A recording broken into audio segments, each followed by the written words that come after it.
me to check this out? Yeah, yeah. Thanks.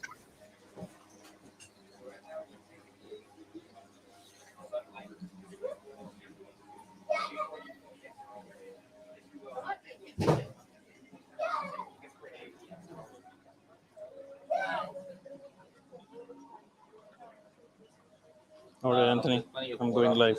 Come now. Sorry.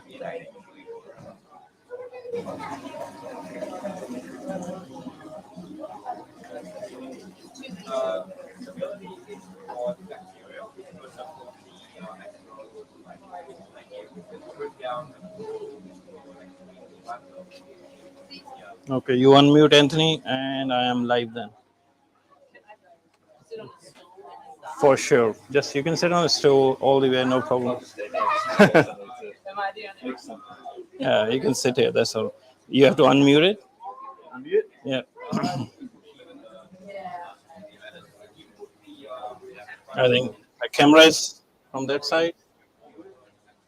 Hi guys, it's Jag here from Jag Aquatics, and welcome back to my channel. Today we are at Nature's Aquarium, and I just want to ask you guys if you can check that mic is all working. If someone can let us know.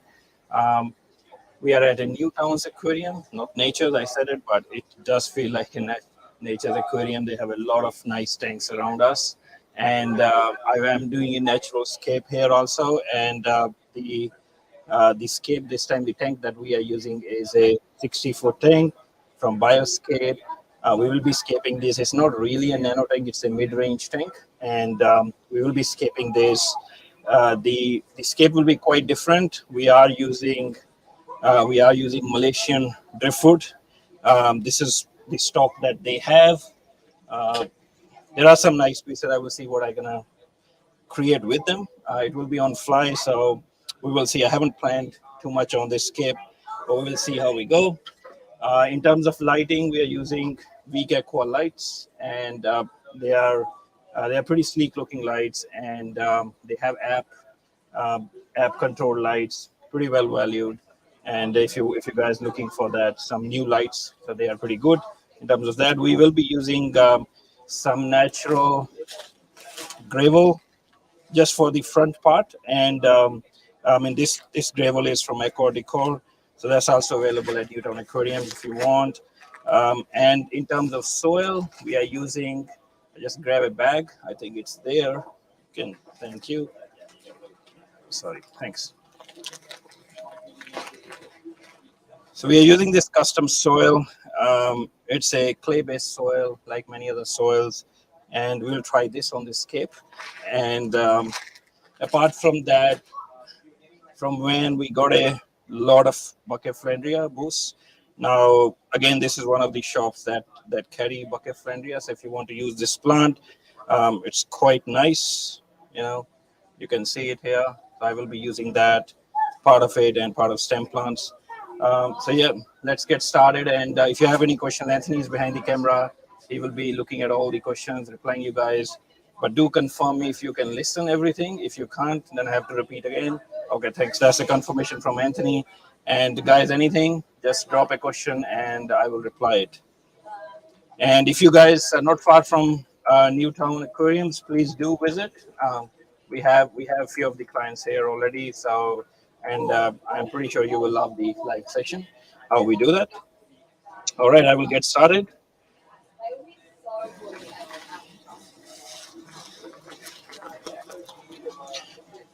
So last time I used some white, white sand, La Plata sand from ADA, but this time I really like this natural color gravel.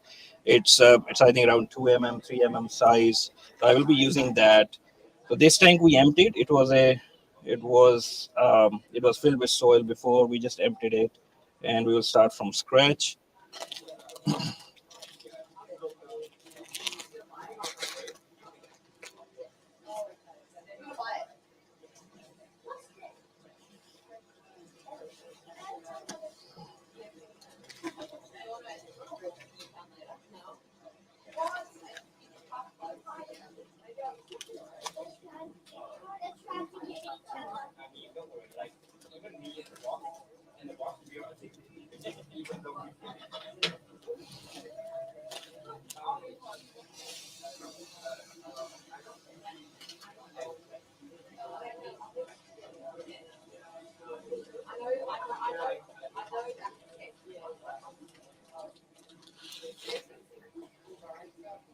So the layout that I'm planning in this is it will be a triangular layout. So it will be high here and all the way down.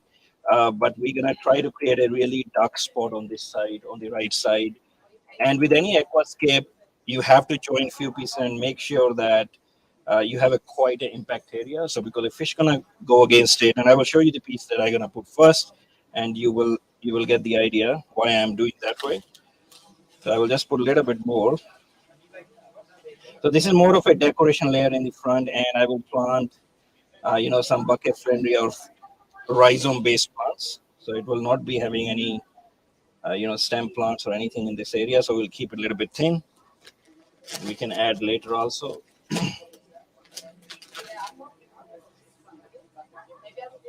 So if you have any questions, you ask.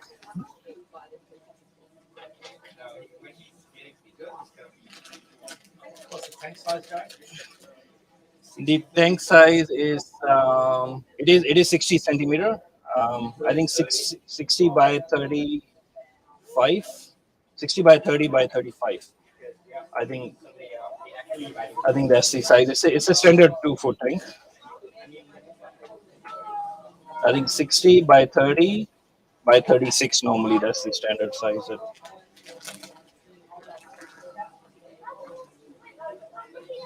I will also add a bit of soil, custom soil at the back, and this is to lift lift the back a bit.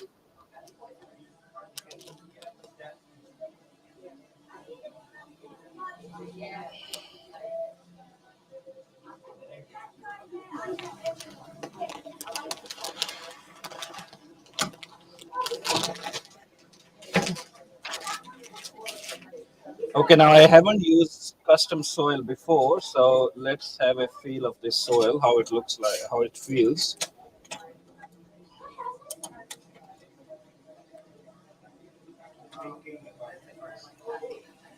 So yeah, overall this soil is also it's obviously based on clay, but if I press it, it does get too powdery, so which is kind of a good thing. And I mean, you can use any kind of aqua soil. There are ADA soil, Neo soil, Master soil. There are a lot in the market, but this is what Van carries from Newtown, and he have a good result with the soil. So we will be using this. And here you can see I'm already creating a slope. So slope on this side, and I will show you the piece that I really liked. So sometimes it is hard to find the right piece. So we will be joining few of the pieces, but this is something really I like straight away, and I will be using it. So you can see the impact it's gonna create straight away. So I will place it like that, and I will have something going on the top. I will have something at the back. But here, why I'm placing this here is, first of all, it's a triangular layout, and also this area is quite dark. And we're gonna plant something, but this will be a shadow area, and a fish against it will look nice. We will have stem plants at the back, going all the way here. And also, I want to try this driftwood. This driftwood is pretty common in shops. I haven't done much scaping with this. So I want to try something that's normally available and also something a bit different. So if you guys have used this Malaysian wood, do let us know your experience. You find it easy to scape, or what is your experience with it? I do like to use spider wood or more branchy wood, but I think this creates a lot of big impact in the tank. So really like it. Soil brand again? Does it have nutrients? Yes, I have to check that. I think it does have nutrients. It's a custom soil. Um, I will check with Van that how much nutrient level it has. I haven't used it before. This is the first time I'm using it, but I'm pretty sure that it has certain nutrients part of it. It feels very much like Neo or ADA soil or Master soil. It has a very good clay feel to it. It doesn't feel any plasticky or anything like that. But yeah, I will check with Dwayne and let you guys know that whether it has how much nutrient level it has.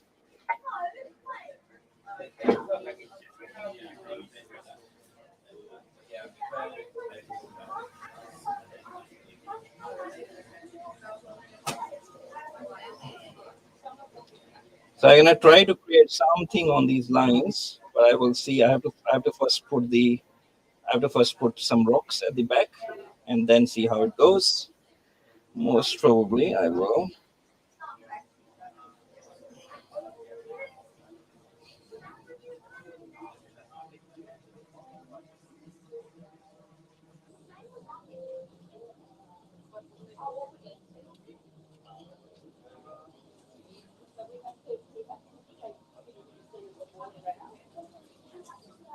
So, A little dark, but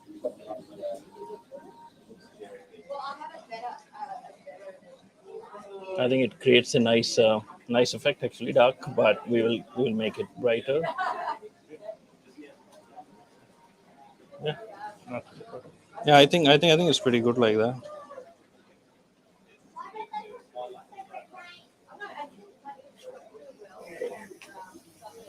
Why it's also dark, because I have moved the lights back. So once I move it in the front, yeah, cool. You're okay. Don't worry. unmute. Yeah, you can unmute.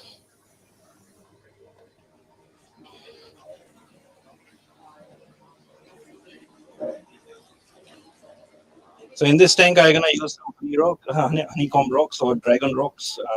As the name goes, they do have bit of a dust in them always. So, but I don't mind that. If someone really wants to clean them, they can always clean it. But mostly I use it straight away. And if a little bit dust or clay is there, it kind of few water changes, it clears up. So it's not a big deal. So I will use that, yeah, because I kind of want a very similar looking rocks as the driftwood. So I don't want a big contrast there. And so I'm gonna put something here like this. I will try to join that rock, that right side driftwood, but I think this positioning is pretty good. All right. So the best way to join things. So obviously we can stack all those things together in our aquarium. Normally, most of the guys do that. But if you want to make sure that your scape is stable and it doesn't fall apart while maintaining, or maybe while you're maintaining, you knock off something. So the easiest way is you can use a Jag Aquatics aquascaping glue. Use a tissue. You can use any tissue at home, and when you put the bit of a glue on the tissue, it will react and will make a really plasticky product.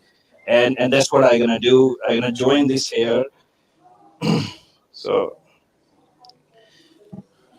so here, wherever there is a gap, you can stick this piece in here, and then after that, I will use a bit bigger one because the gap is bigger, and I hope it's visible. But I will show you separately also. But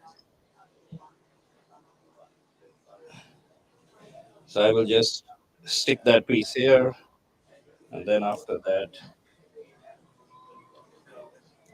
so the guys who are sitting here, they can easily look. When I gonna, and be very careful. When you are putting the super glue, if it falls on your hand, it will definitely react. So be very careful with that. Use gloves. I know I'm not using it, but because I'm not gluing that much, and I will be super careful.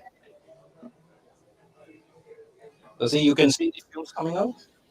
So that's when the reaction is happening, and it will make it just around 5 to 6 seconds and gone. The reaction happened, and it's solid.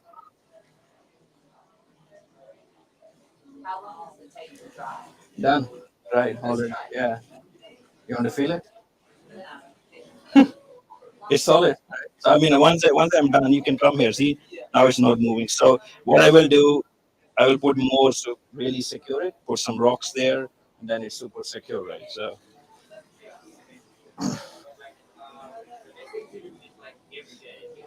now it's positioned pretty well, but it's still loose, obviously, because I only joined at one place. What I will do, I will put some small rocks here, stick a little bit more of the tissue paper, and after that, glue it more. So like this rock I can do. So again, when you're placing rocks, make sure there's a flow, right? So like the scape is flowing this way, it's going up that way, and the flow always gonna be this way, right? So it will just look nice on the camera, like you can see now. As long as scape looks beautiful on the camera, it means it's you're doing a good job there.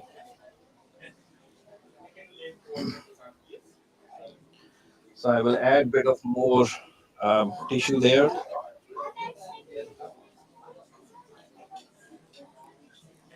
So you just go there again, add a bit of tissue on the sides, like here.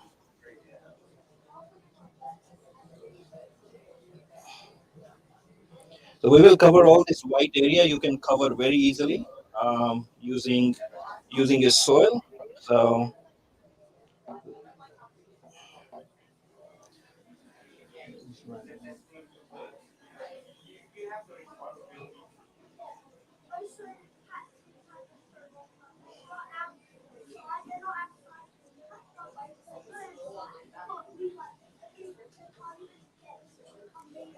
so again at the back also. Hey, when the soil have some nutrients in it. Yeah. So some out of Japan. Okay. So this soil comes from Japan, as when confirmed that it does have a nutrients in it, and I think it has a very similar character that it will make keep the water very clean also. So I will check the price of that also with when.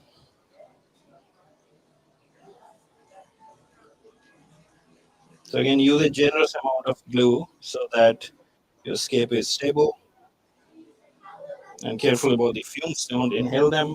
And how much it costs? When? What's the 60 bucks for the 8 kilo. so okay? The price is $60 for 8 kilos. Comes in shrimp soil as well. Okay, and they have a shrimp soil too. So it's pretty good value at the amount of soil that you get. So you can see it's quite stable now. But what I will do is I will still put bit of stones on this side, and again block this area so I can fill up with more soil and lift it up more.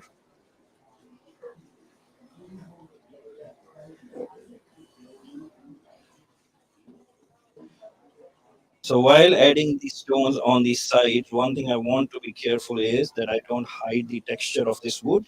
This wood is really nice. I don't want to hide it.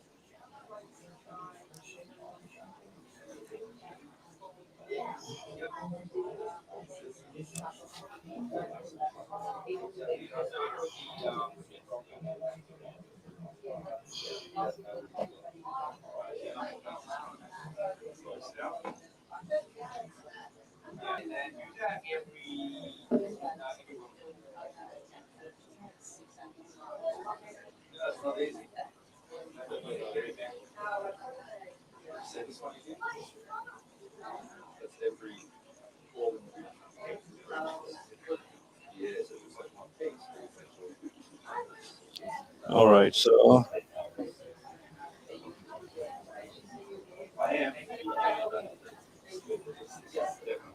again, I'm securing it even further.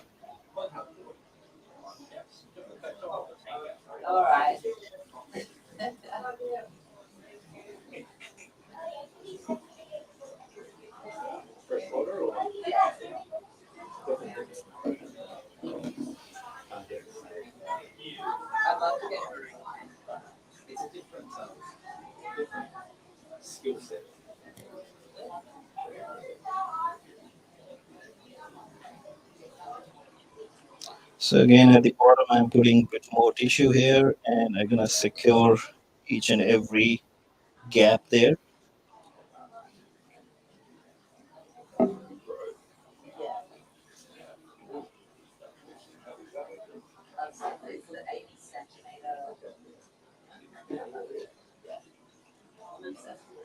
All right, you can see now it's much more secure.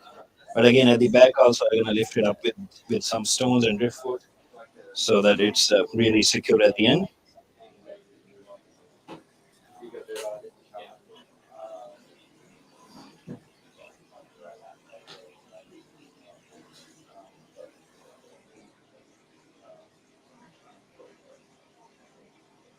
This is more to cover that right side.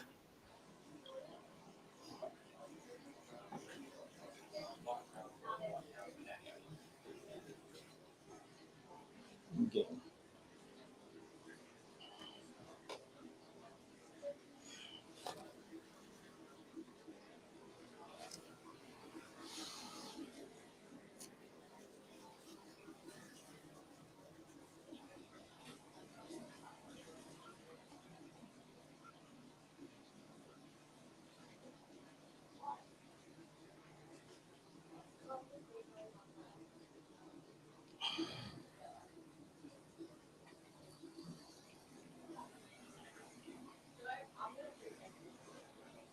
Also, the benefit of gluing is that if a wood is not waterlogged, it will not float. Then so you are sticking all the wood to the rocks, and that way the wood will never float up, or driftwood will never float up. So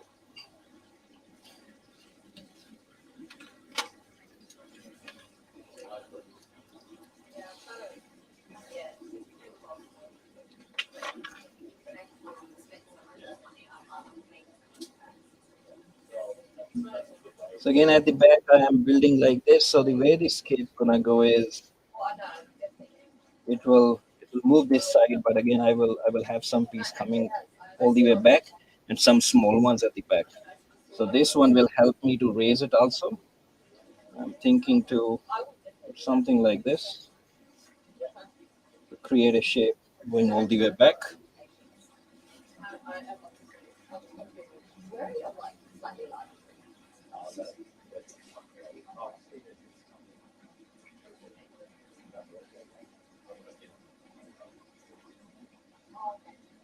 I had to change it because it was losing Yeah. focus.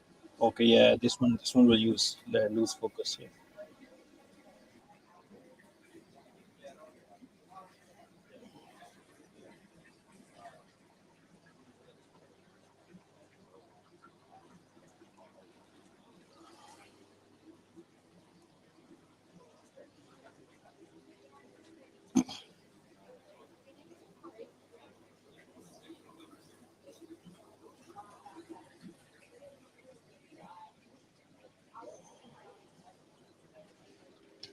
So I'm still figuring out with the pieces that I have got what else I can do. Just give me a sec.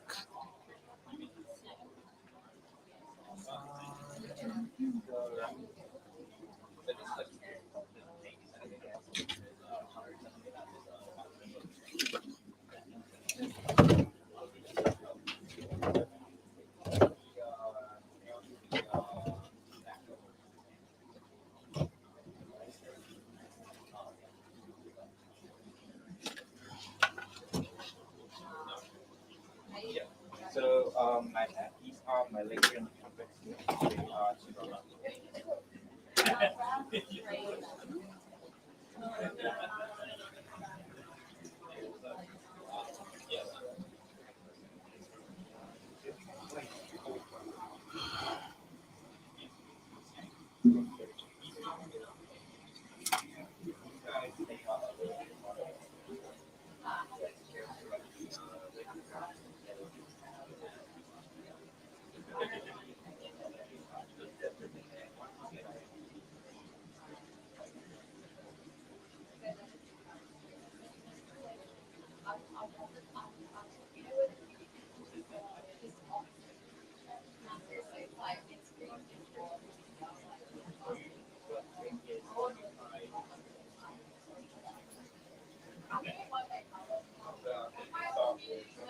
So I think this is looking pretty good.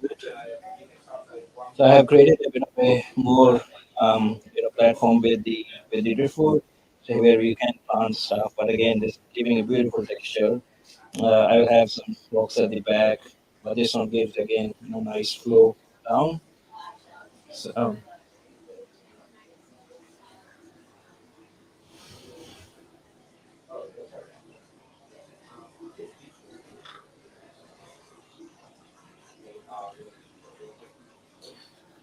so I will glue it all and then fill more soil and then more detailing on this side.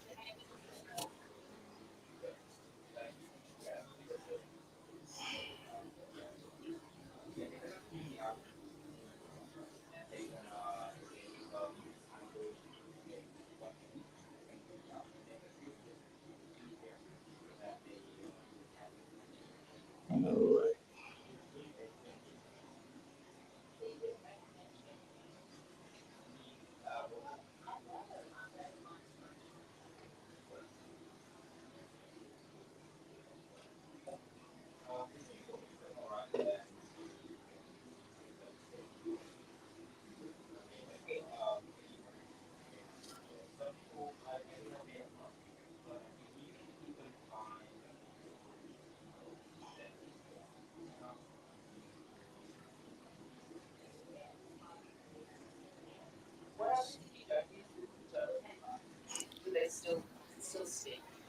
They will, if I don't use it, the glue will hold it, but not that well. So this creates a really solid joint because it reacts between. So it's maybe a binding agent, this one, and it reacts mainly because it has cotton in it. So it needs something with the cotton threads in it. So you can use any filter wool that will also work, or any kind of tissue paper.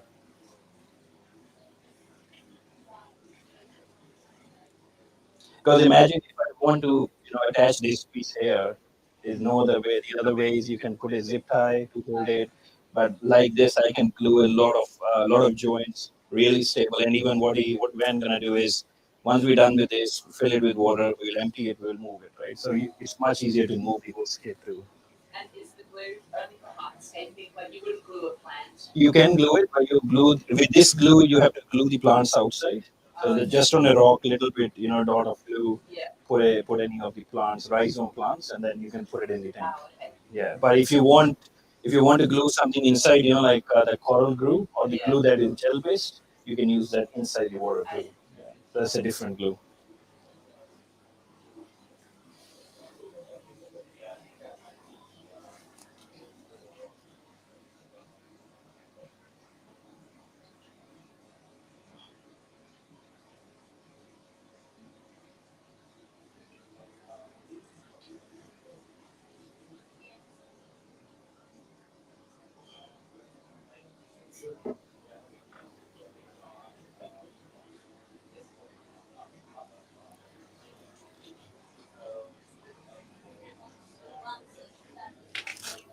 Yeah, it is possible.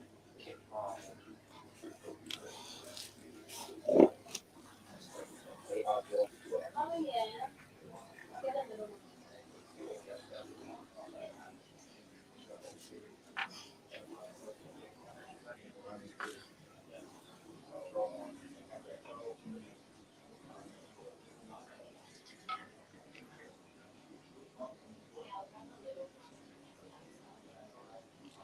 So here I will add a little bit more stones on this side. First of all, it will also help in the stability of this wood, and plus it will show the continuity of the scape, that how rocks and the wood is integrated with each other.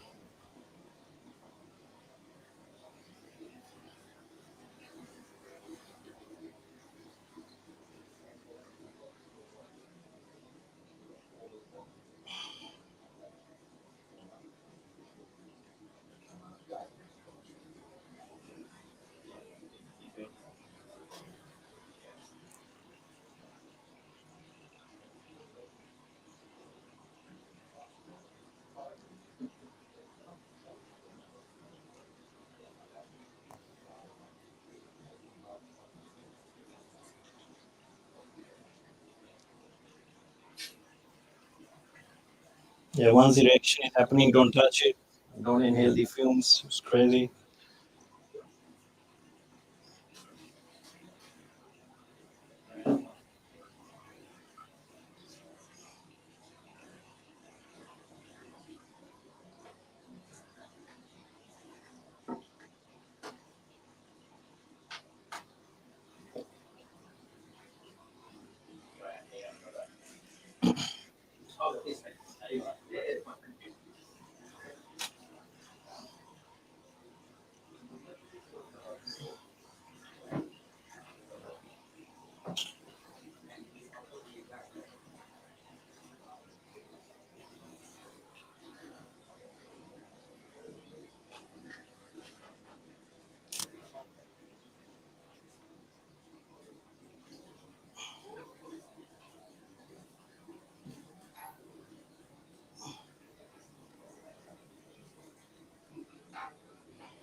All right, what I will do next is I'm gonna put the bit more soil at the back. So lift it up a little bit more.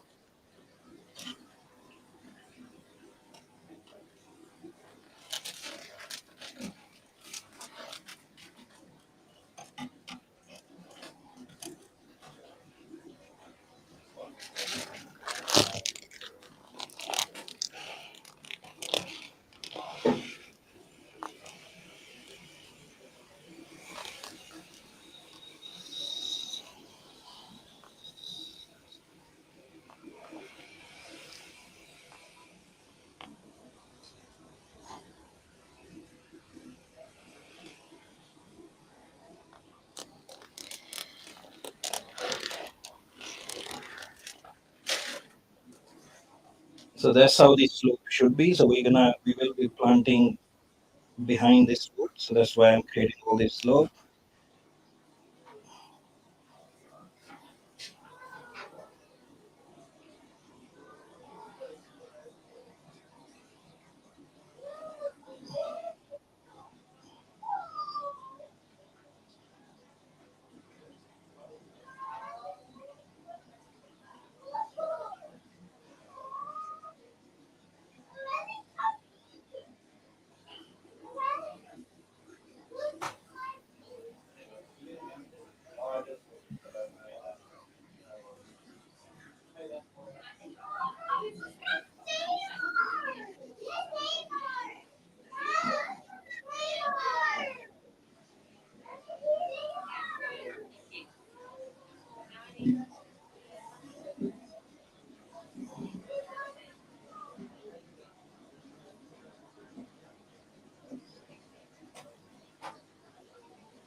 Just looking how it will look if I add another piece here.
So this area will get covered with some low light plants, and it will be a dark spot. So just have to look how it looks. Sorry, Mike. Yeah, it's too bright.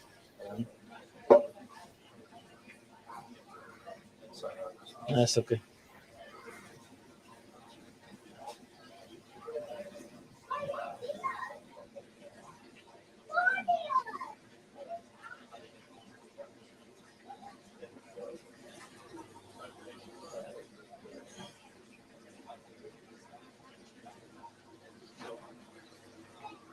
I'm not happy with this one to be here.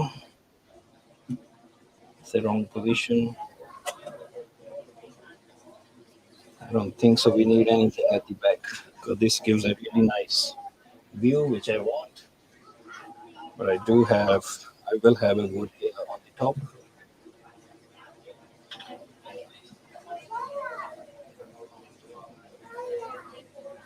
Like that.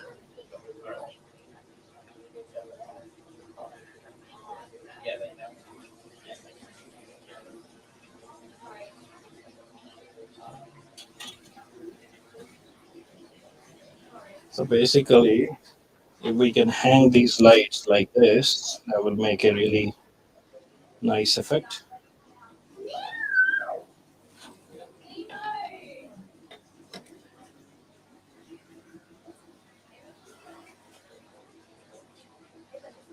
This is Mr. Van. Yeah, I mean, I actually wanted, these lights a little bit up. That way. No, I mean that's right, but this escape. Yeah, I mean, I can bring it out that way. It will be looking very nice then.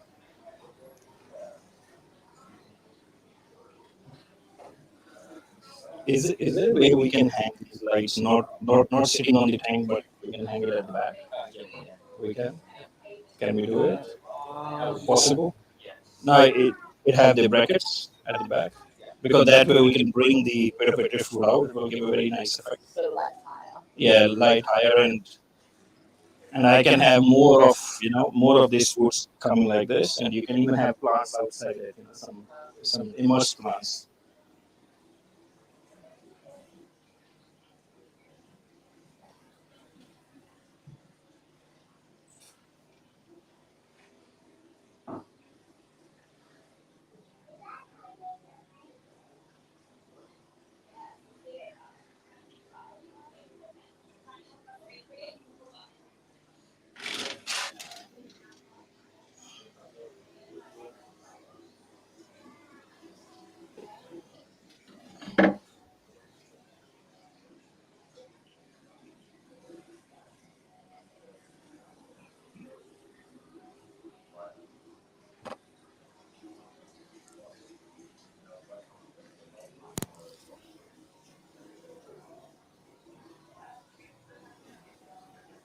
I will again use wood. So I want a bit of this driftwood come out.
So I'm adding a little bit more stones on the top.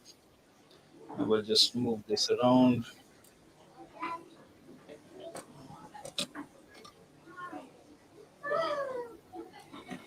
Do not touch it.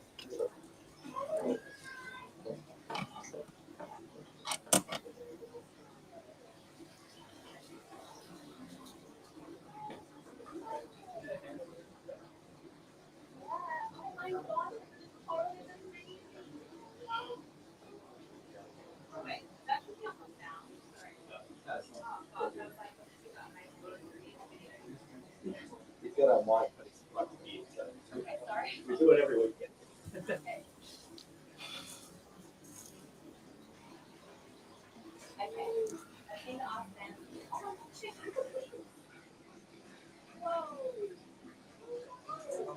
That's looking good.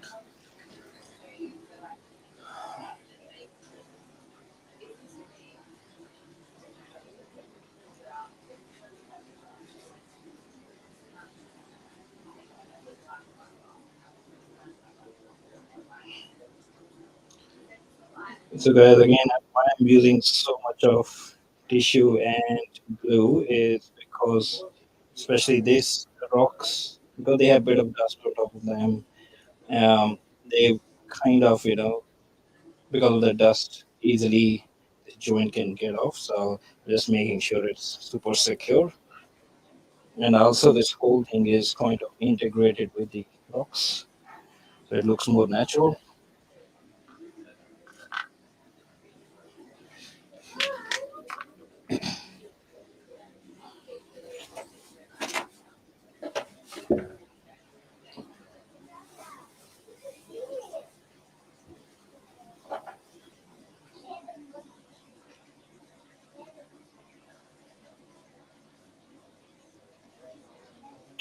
Okay, now next I'm gonna add some more rocks here to give a bit of a depth effect and something like this. And also it will help us create, some layering. So I will have some plants here in the front and then we'll put some plants at the back. And again, more stability will come once we put these rocks in.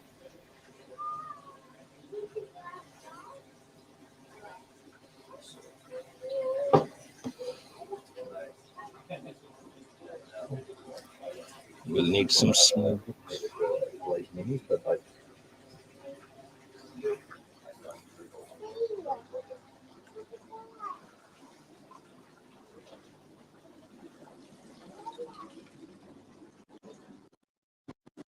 When is there a way we can hang those lights? Do you have any brackets at the back or not? Hang those lights. Yeah. If we can, but that way I can have it going out. It will look like that.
So what will happen?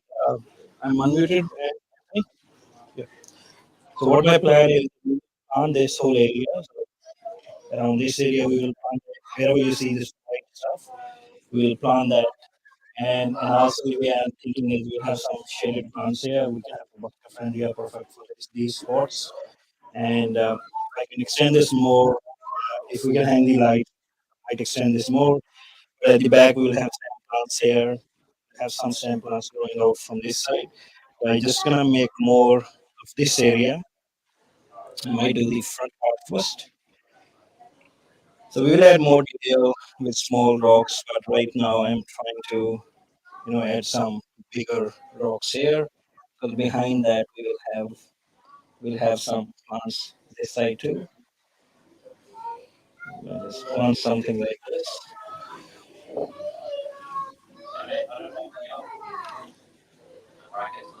Okay. Yeah, yeah, that's all right. Other light will work. Yeah.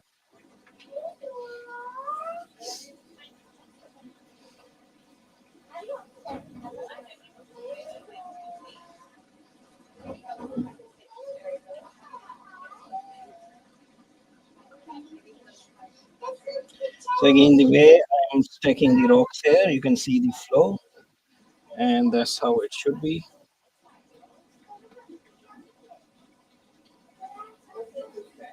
The glass might not be clear. We will just clear it because it's of the glue. I think it gets a bit foggy.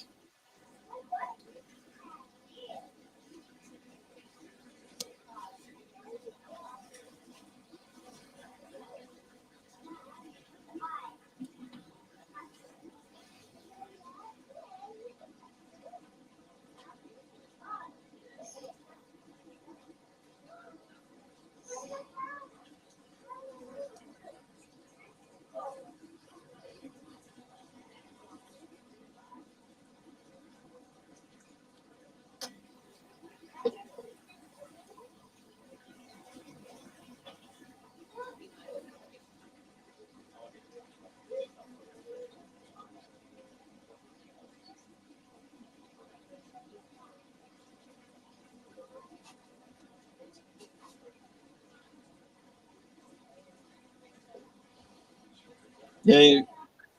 So we're gonna just replace the light with the one that we can hang from the top.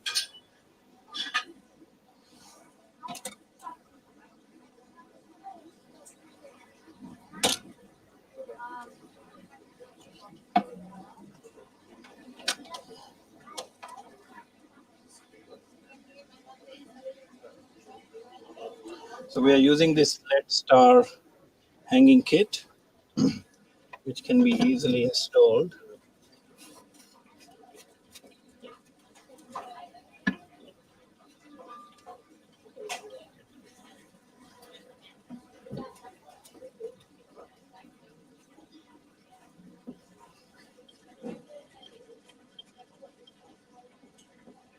So again, these LED star hanging kit are really sleek, easy to install. You can buy from Newtown Aquariums. They keep the LED star complete range.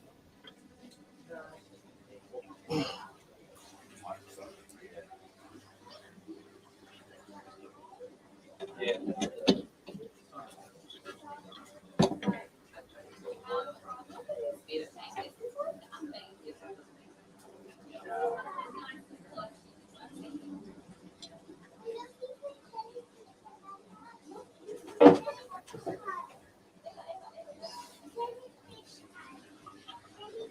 So yeah, both of them are installed, and so I have to take it. When I will need your help. Just hold from.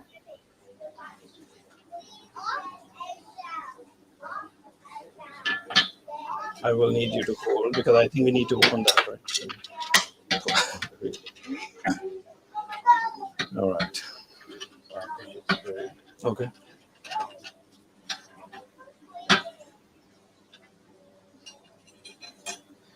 So guys, this LED star light, which is this one, man?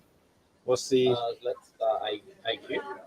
So it's a 60 centimeter. Okay, 60 centimeter AQ. Yep. And then yeah, I will do that. Yeah. And really easy to install using their hanging kit. There you go. That's pretty much. We'll just do a little bit down.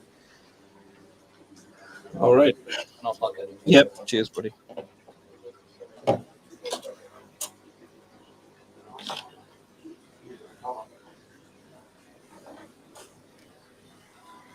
So that way, what we can get here is we can have a little bit driftwood coming out of the tank, and it will not look. I mean, it will look more natural, and also we can have some air plants on the top or some other submerged plants if we want to.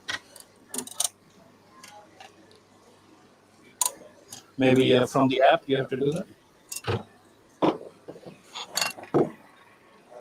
It's plugged in. I think from the app you have to switch it on. Yeah.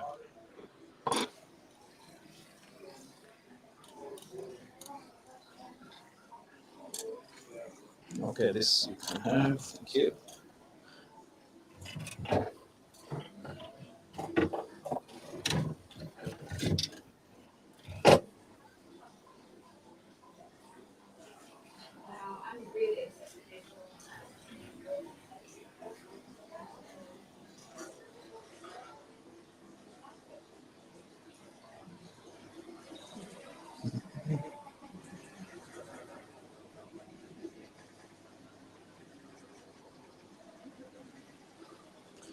All right, now we have new lights on, and I'm just gonna see how I can extend it a little bit on the right side.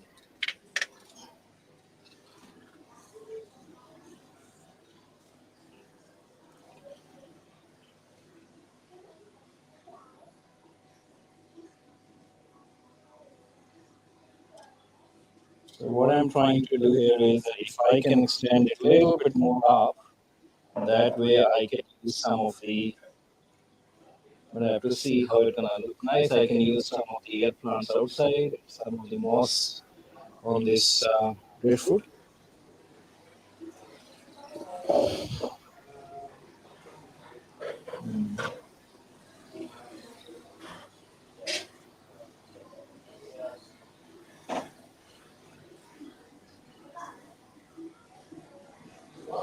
Yeah, something like this.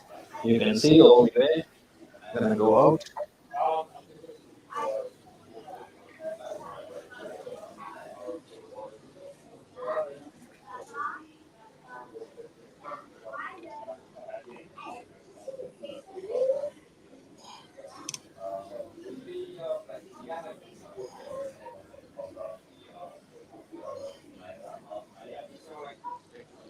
So in this tank we will have the stem plants, and um, we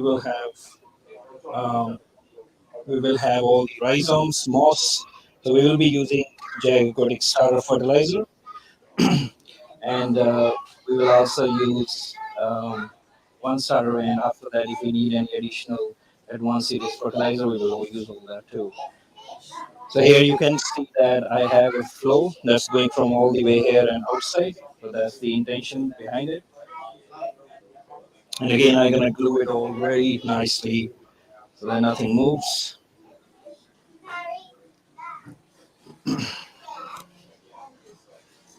So at the back also of this driftwood, I am adding more tissue, so everything is nice and secure.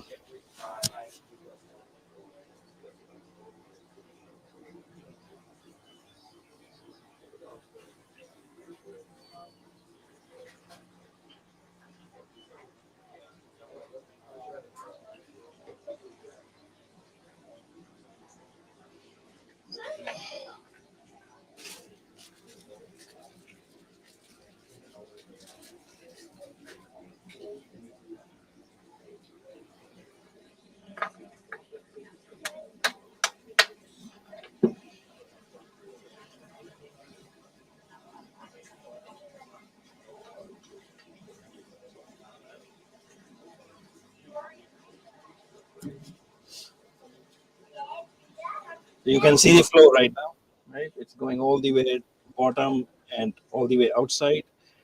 And I will ask Gwen to add some air pumps part of that.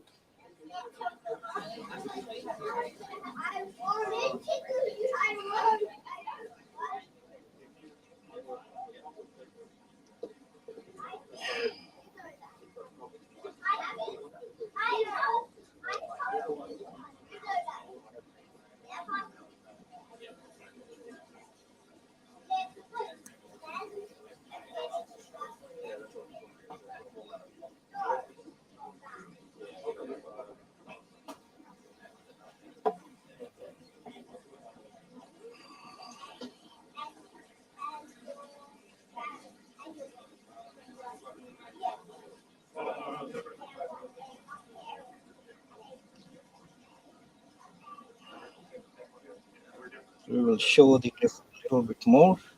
I don't want to hide it all.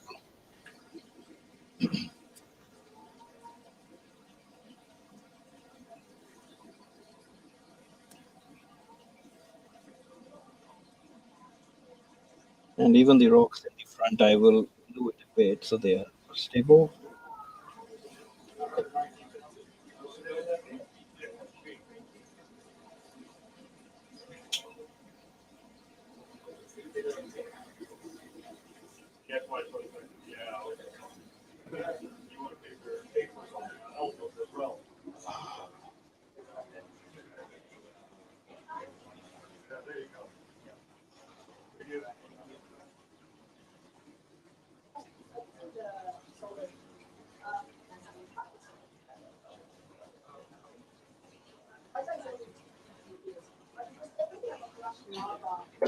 So these LED star lights also, from what I know, is they are waterproof lights, and all they are controlled by app. The app is pretty good. So I do have a video complete on LED star, their features.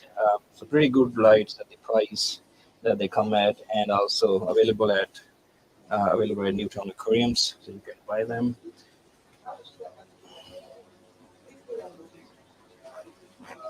Guys, do let me know if you can clearly see the scape, or if it is blurry. Just let us know. I know there is bit of marks that come after you do the glue from the fumes. I'm just cleaning that up.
So again, this big rock will help in giving a bit of a more dark contrast.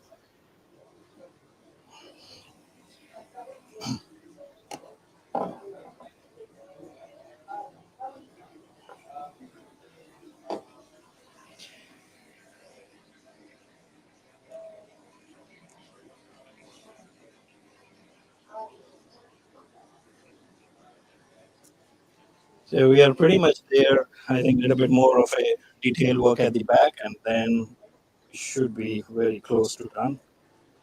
I will have a bit of more detailing added to the scape, because if I overdo it, then also it's not good. I want to make sure that it's at a balanced stage where it's not too many rocks and too much driftwood.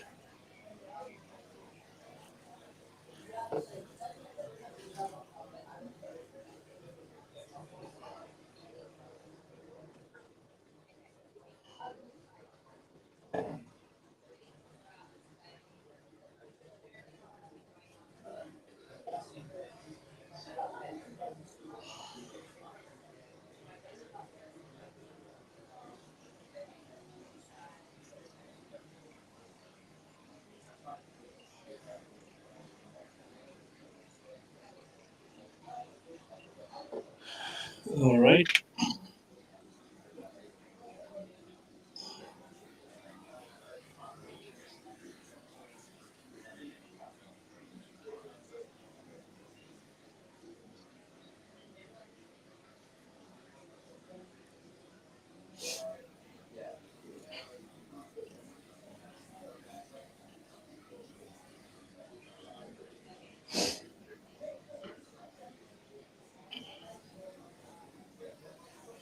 So again, what you see here is that I'm putting a big pile of rocks in the front, or big stuff in the front. As we go back, you have to reduce the size. So here I will be using a rock which is smaller in size than this, so it gives that depth to it. Otherwise, the depth doesn't show up. And that's what I'm gonna do. I'm gonna add a bit of soil here, and then lie down this rock like this, and we will have a bit of planting going on there too.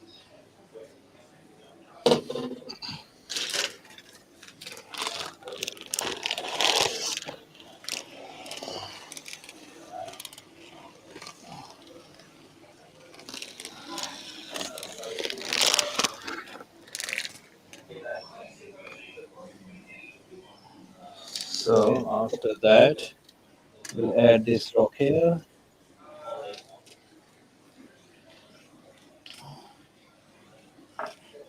Like that.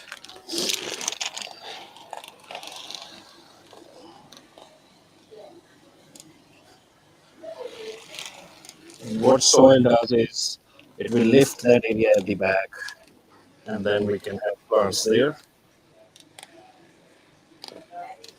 and it will give that feeling of depth because we raise the substrate at the back like that.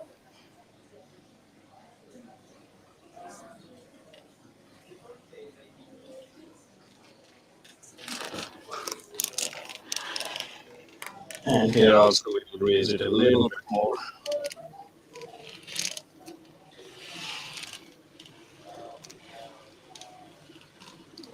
That's it.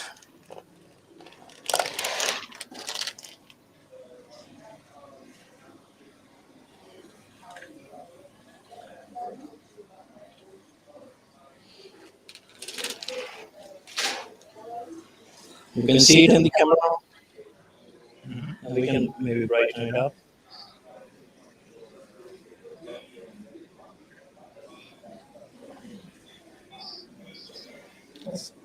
Just watch settings.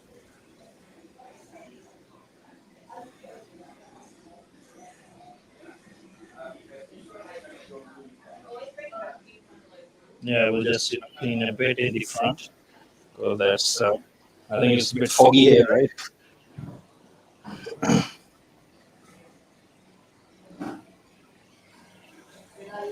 All right, I will add a bit more of. So in the front, we are pretty much done. I'm gonna start the detailing with very small rocks. So what I will do, I will add a bit more, the white gravel that we have just on the top. It's really fine, so even though a little bit mixed with the soil, it's okay.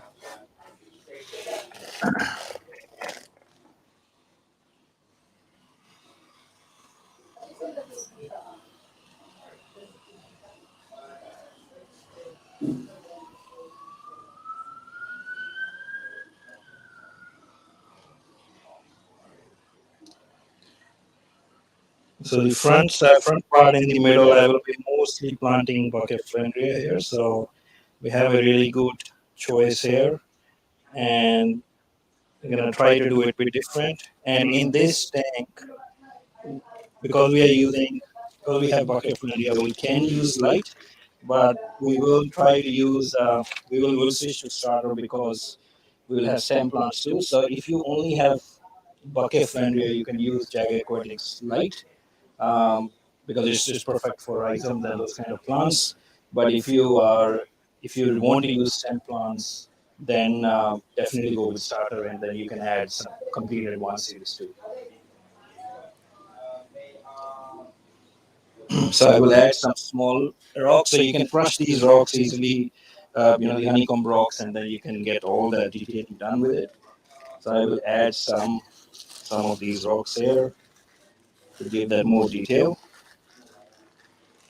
So this is all crushed by Van, and you can easily add it. So just randomly add it, but again keep the flow where the where you can see all the flow.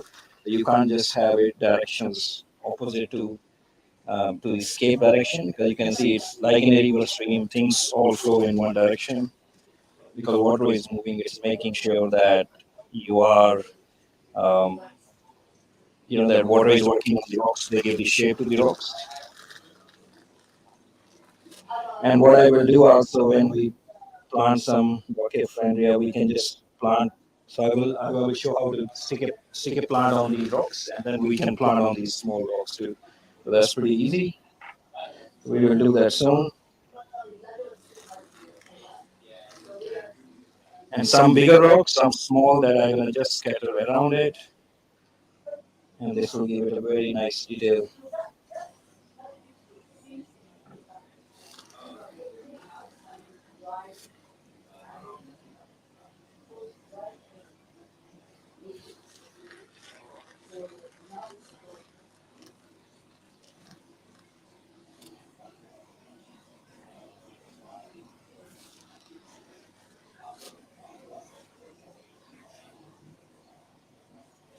So all these areas that I left, we will have rocks there.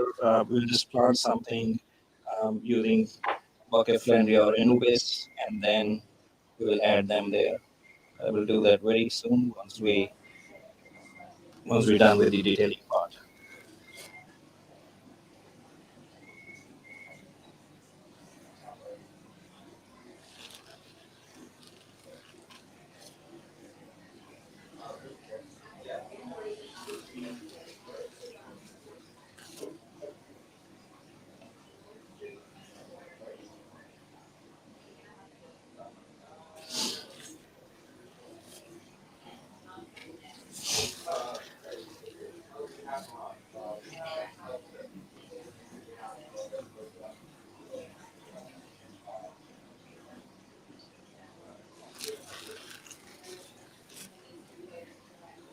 So that's pretty much the final result. But what will happen is once we start planting, things gonna look even much better because you will have different layers, different stem plants.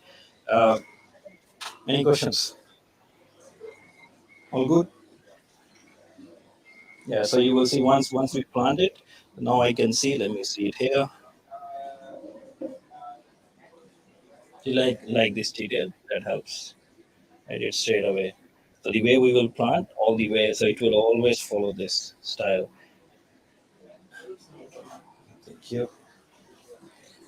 So even the stem plants, so we're gonna keep it trimmed low here. So stem plants will come here at the back.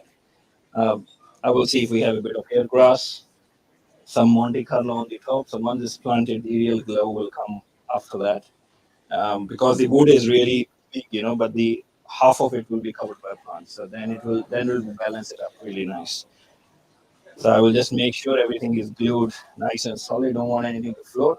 And then we will fill it with water, and we'll add some moss too. Yeah, we'll put yes. Everything will happen today. Now it will get planted now, so that's why I'm going at a pace. So how much my time I spent.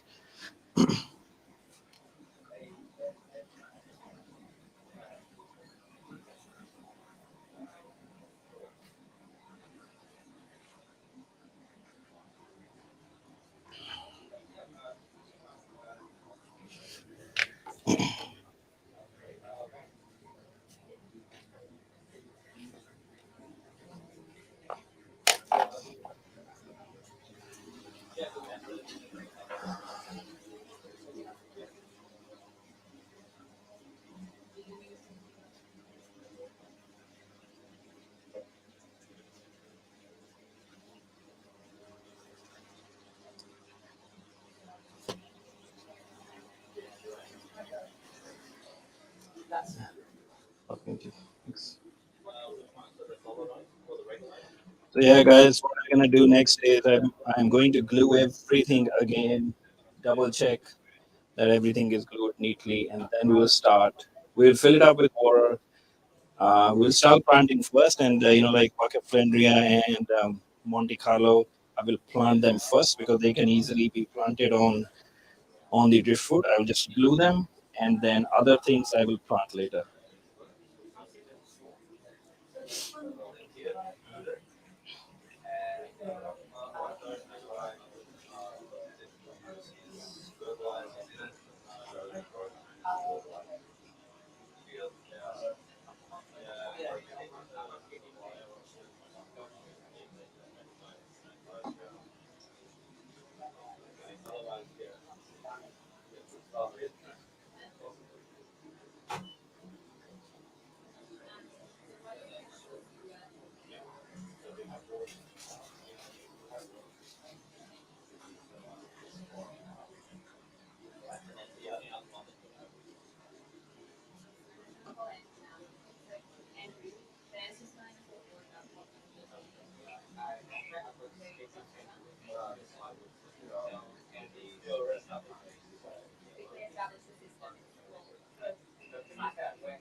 So yeah, I got some nice plants that I will show you. Some really mini, mini pocket flandria.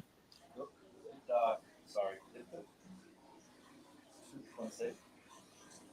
Or maybe you can see it here. Hmm? Lift up. Up. Higher. That's too close. I think, yeah. See, they can see it. That's okay. Yeah, so there's a lot of some nice plants that we'll be using. And again, man, a lot of pocket flandria. Look at that. So this all will go in this tank.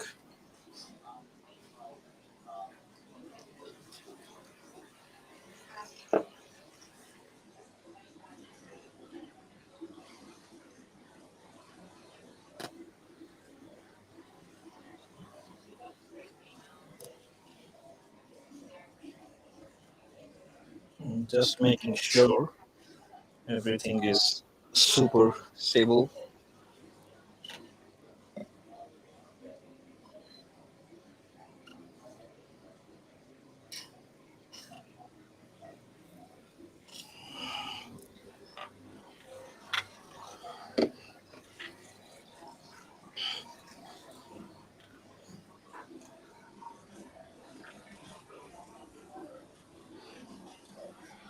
How you want to fill that tank? I will be ready to fill it pretty soon.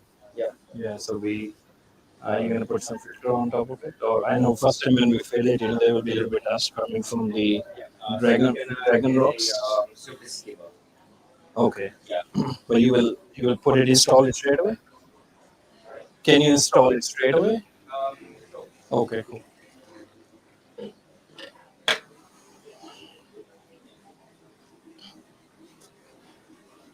So guys, we will be filling up this tank pretty soon. Just checked with Van and his team.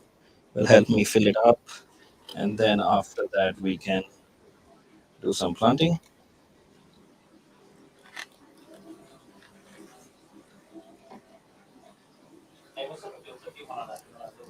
I mean, hang on filter will work. Yeah, yeah. It will. It will. I mean, Tidal is pretty good. Yeah. Yes. We just have to see how we gonna. I think we can fit it on the left side for now.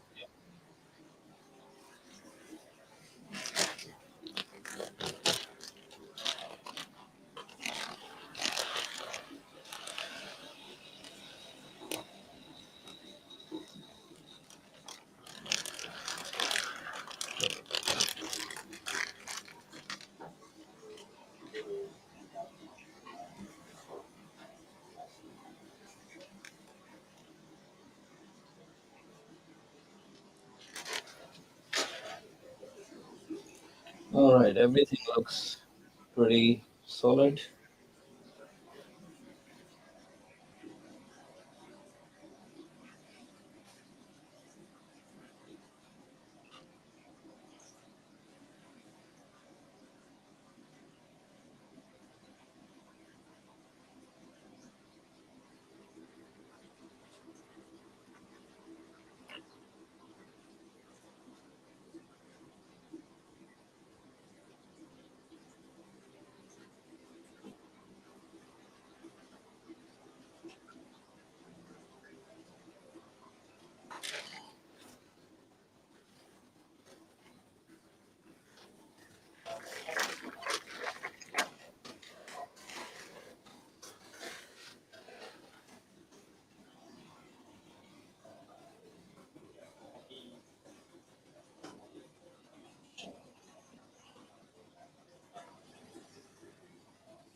I'm just trying to add a bit of more soil in this area.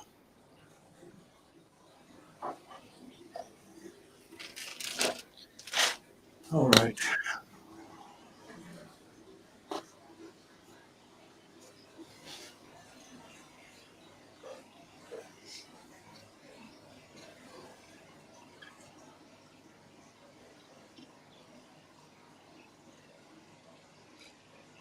So I will just go and check some of the plants and we'll see which one we're gonna plant.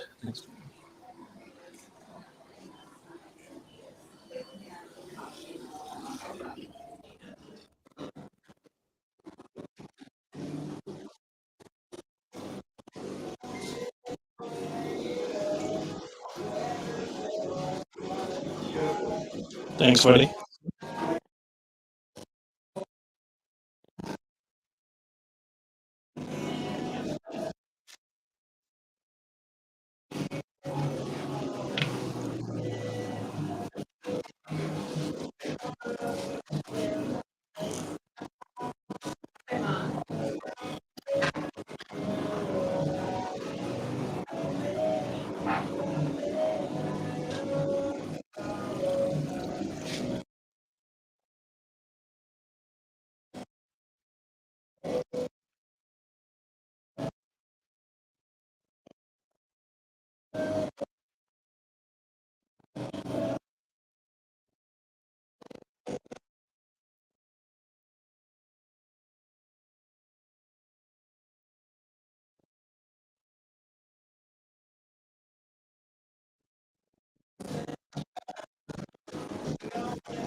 Yeah, my, yeah, I think once we fill the water in, then you can put it. Yeah, I'm just gonna do some few of the plantings. So guys, this is Monte Carlo plant, really nice and healthy. And what I'm gonna do is you can actually attach this plant to a rock and just place it on in between certain rocks. It will still grow. This is a plant that can grow easily on a driftwood. It does need soil, but it does get attached to the driftwood. It will throw the roots down to the substrate. So I found it's really nice and easy to grow. I will place it, in between the groups or the gaps between the driftwood and some here, because if you can see there's a bit of a soil at the bottom. It just throws its roots down, and also it hangs pretty well from the roots. So I'm gonna do that. Just the easiest way is to take it out. So what I normally do is just slowly get it off the rock wool that you see, and I will just put some glue. So suppose I will get some. So suppose this is the rock that we're gonna glue it on. So I will just glue it a little bit on top of it and let some roots hanging. It will just start growing by itself. Yes, the parts that we're gonna glue, they will die off. Right, the plant will be dead there, but just don't over glue it. Put a little bit of it and near the soil, and it will start growing by itself. Yeah, so that's what I'm gonna do. So we have this piece. So you can add few of the, so that's a little bit of that, little bit of glue, and place it on top of it, and that's it. It will not come off easily when you fill the water because it's all tight. Or you can also tie it with a string, or zip. Sorry, the fish line. You can use a fish line. That's a very traditional way to do it. But this is pretty easy. The plant is already glued, and we'll just place it. So I'm gonna place it actually. So I wanted to do a hangover effect. So it will be hanging from the driftwood. So if I place it here, the the stems of this plant or the foliage will start hanging. So you can see it will start hanging down from the driftwood, and they will just keep growing downwards, and which will give a really nice effect. And even what I'm gonna do is I'm gonna glue this area a little bit, put the plants, especially this area. You see the gap here, so I can use this plant very easily in that gap area.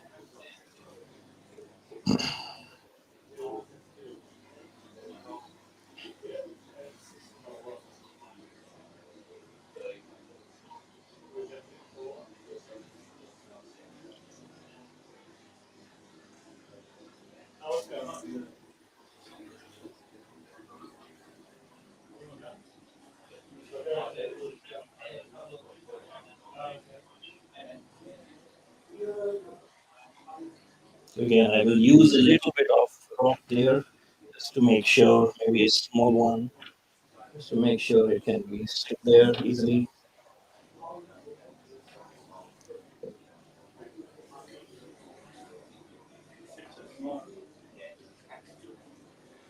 go and just stick it here. And other pieces, the other roots or stems, you can just plant it or just push it in the grooves. And the main thing that we have to be careful here is if you see a lot of things are being covered up, then you can always trim it, and that way you can keep the plant in control. I will also do at the back.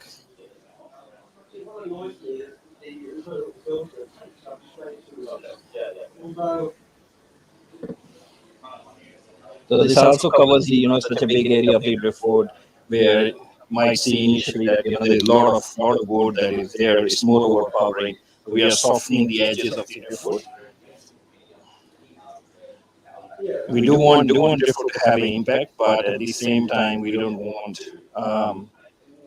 don't want it to be overpowering. The other way you can also do it, just add a bit of glue here, for example, in these areas, and you can plant it.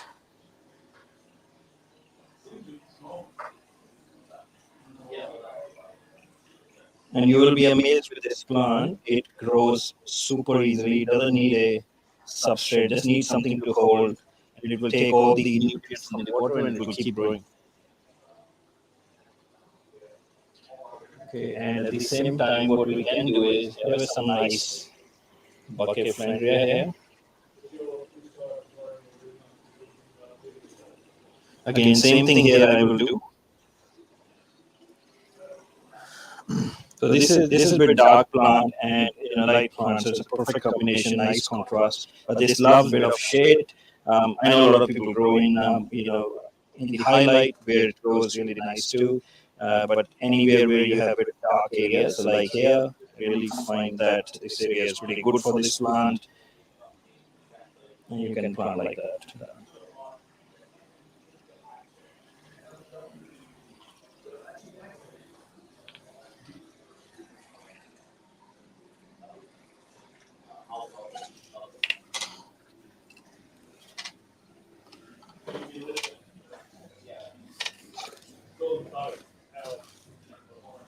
Yeah, there you go. Thank you.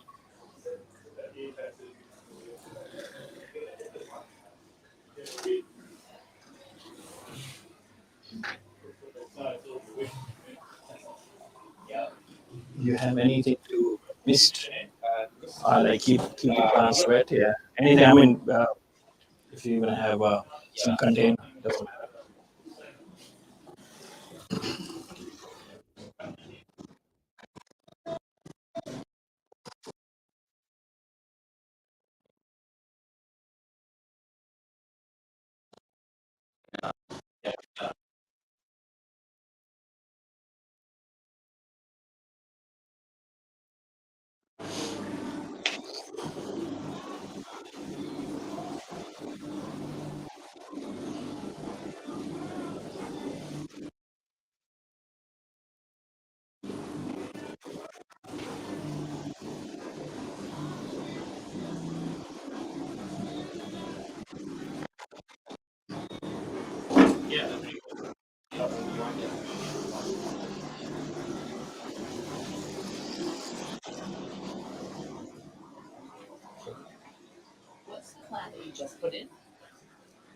The dark one.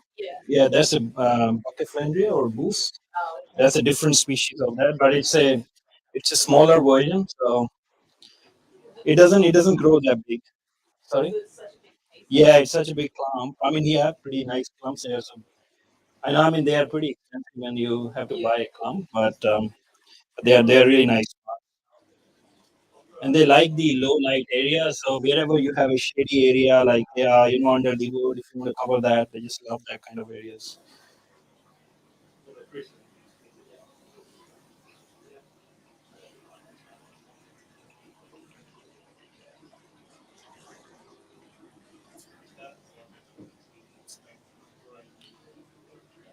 So I will also use styrofoam wrap on this nice plant.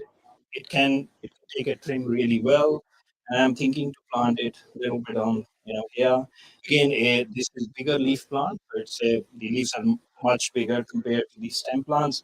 Again, as we go back, I want to reduce the size of the stem plant so it looks really, the depth looks really good, and then escape looks bigger than what it is.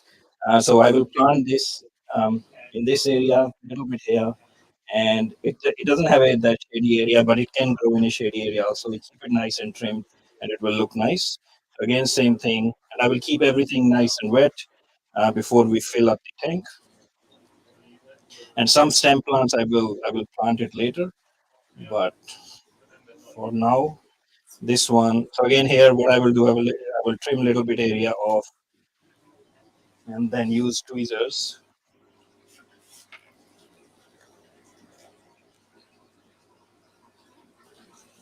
So again these all tools are available from Newtown Aquariums. If you want it, you can always buy it. Makes your life easier instead of using hands, which is pretty much impossible to to plant using your bare hands or bare fingers. Yeah, just plant it like that, very easy.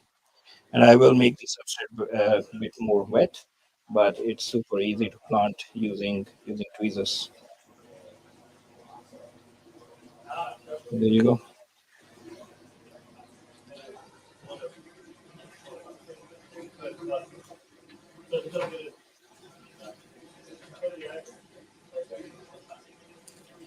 And I will do a bit of randomness also. Plants in nature doesn't grow always at one spot.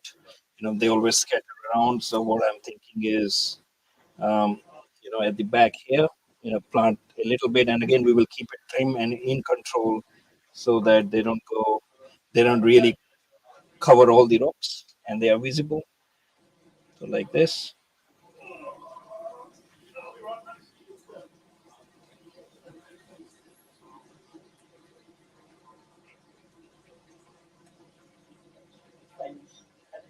See, like that. Hello.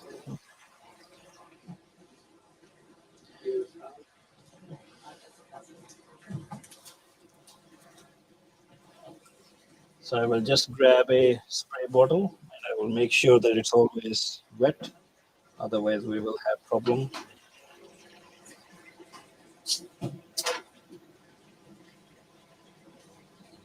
Let me throw this before I create too much mess. That's the bin, buddy. Can I? Oh, sorry. Yeah, just, Okay. Thank you. I just want to keep it clean.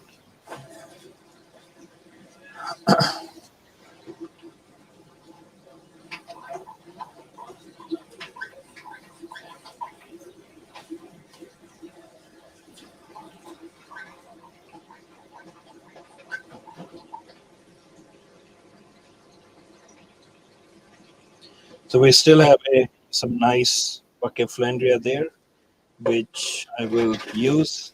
Thanks, buddy. Thank you.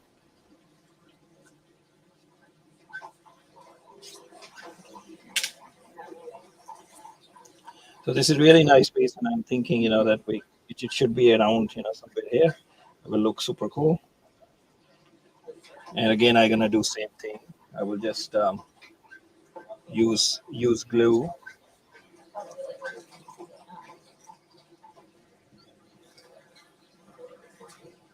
So because it's a bit of a different shape, and again the leaf size is bigger, so I am planning to put it in the front, not at the back.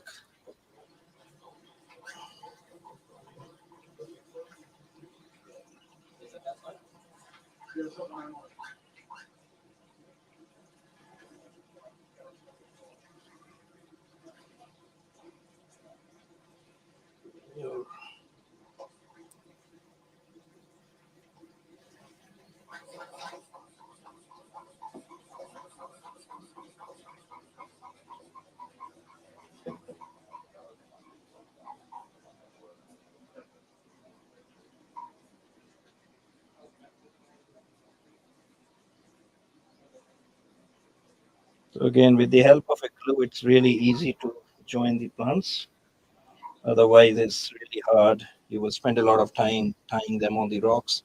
But depends on you. If you prefer the way of using zip line, using the the fish line, then you can use that. That's not a problem. But I prefer this way. It's easy, quick, especially when you're escaping live. You want to save some time wherever you can.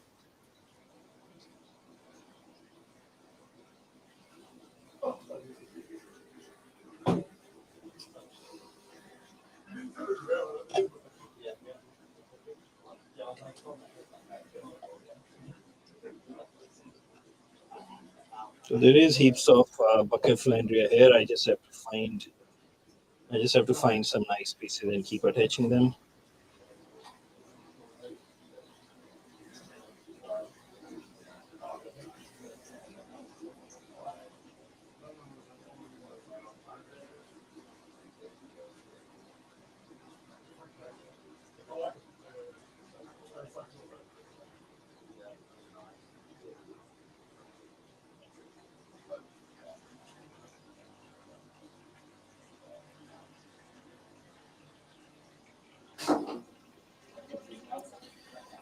There's another plant called Liliopsis. It's again very beautiful looking foliage.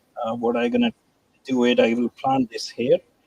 Again, it will create a big contrast and super easy to grow, not expensive at all, and there are heaps available in the shop. So if you want to, you can, but it will need a soil. It throws out runners, and but what will happen here is because we have a very confined space, they will be in control always, but will look really nice. So you can see, so just plant them like that, spread them a little bit. And again, everywhere what I'm doing is creating contrast with different shapes. So the whole point is create contrast.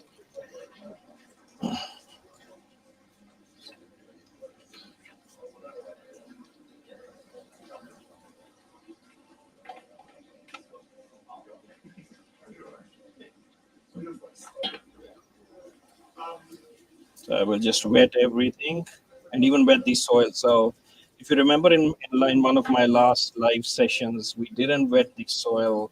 We straight away filled it, and a lot of soil kind of floats because it has a bit of air in that in the soil. So this time we will make sure that nothing floats.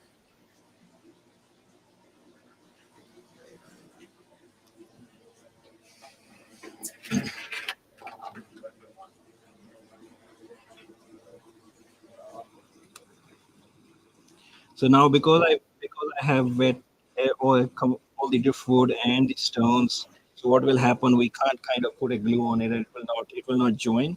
But the easiest way I find is that you can put a bit of tissue paper. It will soak the water, and then you can put the glue. It will still work. So just dry the spot or that area where you're gonna plant, or where you're gonna stick a plant, and then you can plant accordingly. So for example, I know this area is still empty and it's not that wet. So I will just tap with tissue, and then I'm thinking to plant some small bucket flandria there. But I will use, if I have a rocks, I will use some rocks.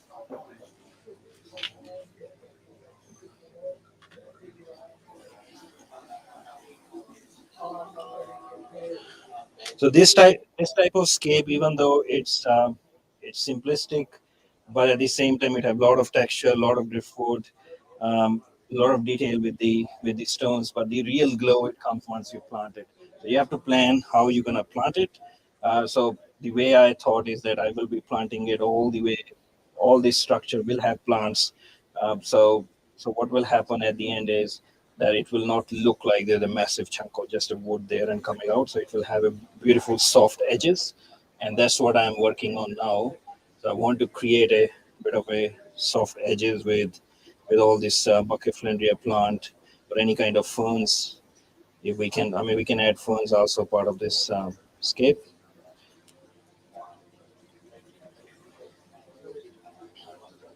So I really like this. Again, a very different shape, which we can utilize. I'm thinking I will put something here also. I'm just gonna glue it quickly. Here's my glue bottle here.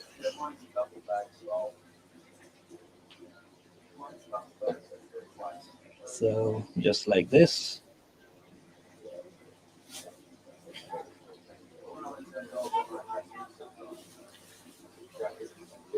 See, and after that, just plant it here. So even you can see the roots. They will automatically start going in the substrate or in the gravel. If you use that, and again, because I am using the same type of rocks which I use for detailing, it will look very natural. There you go.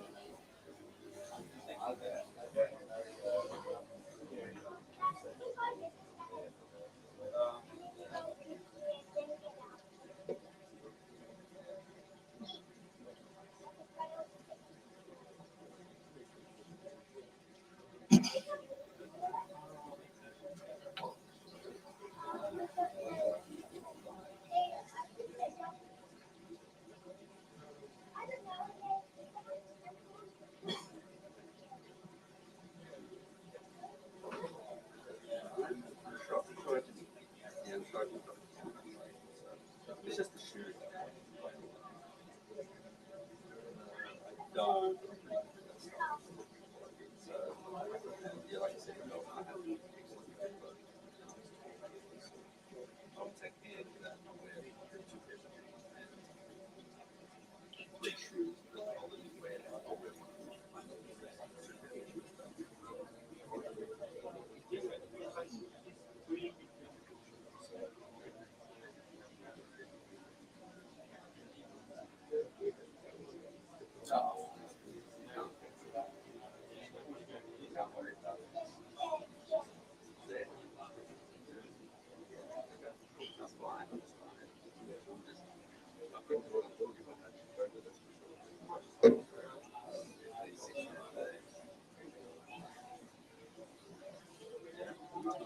So again, what I'm looking here is again I found a really nice few of the stems of this. It's like I think it's Buckeflandria wavy or wave, and really nice looking one.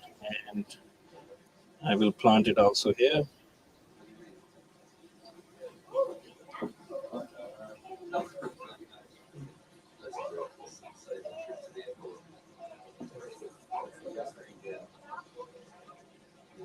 I'm just thinking what's the best place because water level will be till there only. So I haven't planted anything here. Should plant it here. Or maybe best is if I can put on the rock.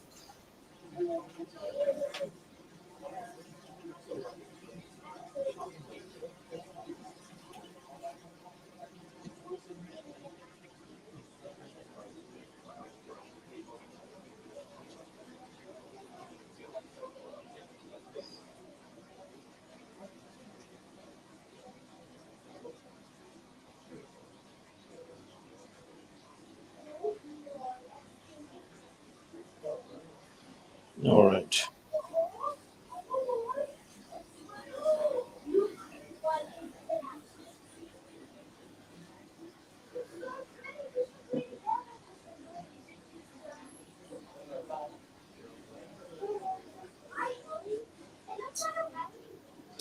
All right. I think it's more than enough.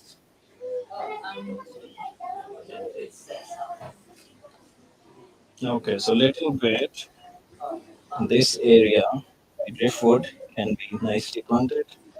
Also, so we'll just put a bit of glue and stick that here.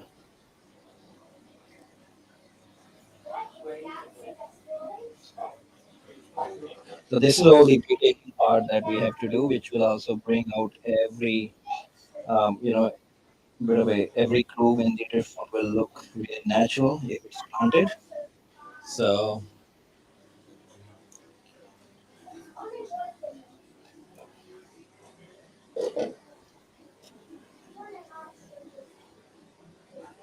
it's a very nice looking this, small detailed plants, and I can put them here.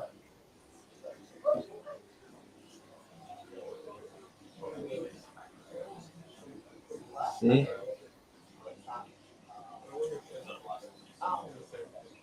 All right.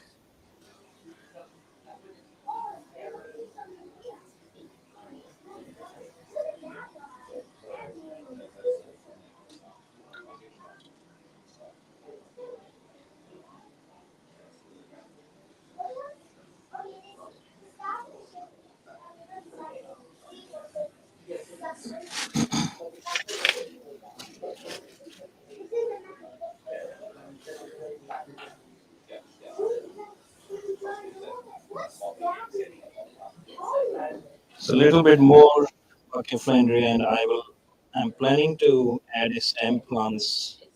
And the stem plant that I'm thinking we have a Rotala HRA at in their planted tanks.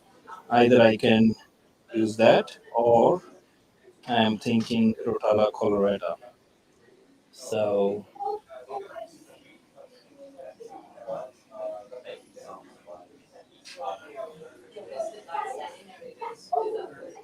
all right, and I will plant a little bit of Monte Carlo here again, and then we should be done.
So Monte Carlo again, I'm adding here so it can fall down. So this rock that I was put it there, I wanted to cover. Obviously, will show a little bit on the sides, but if it can fall down, it will be really natural.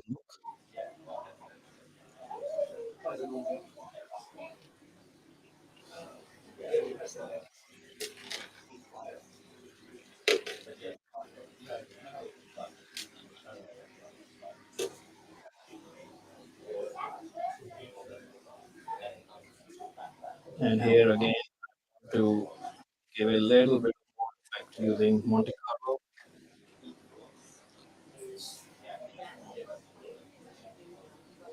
And I know it will fall down very nicely when the roots will show through. So, bit of a natural look. And I'm thinking a little bit here, and then we are done.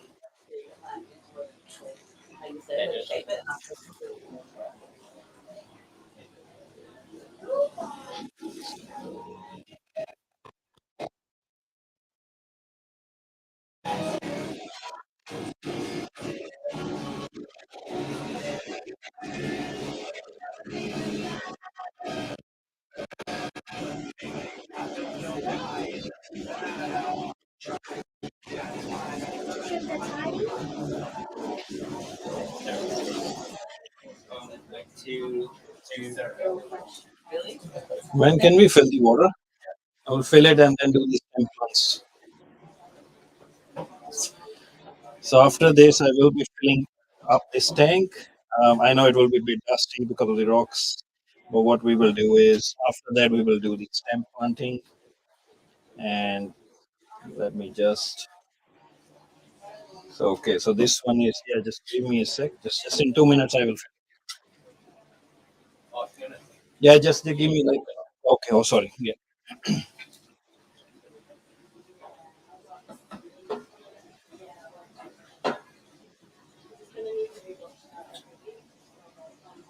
So I'm going to glue the Monte Carlo here. I'm just trying this part.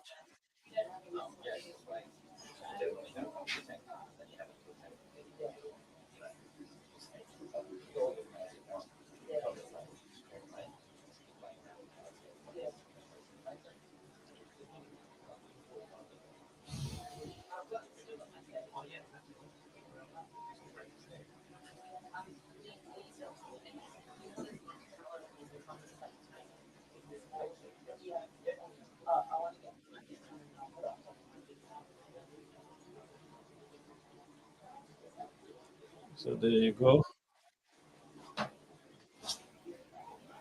And it's already, you can see, if it can fall down, it will look really nice. And I will do same on this rock in the front.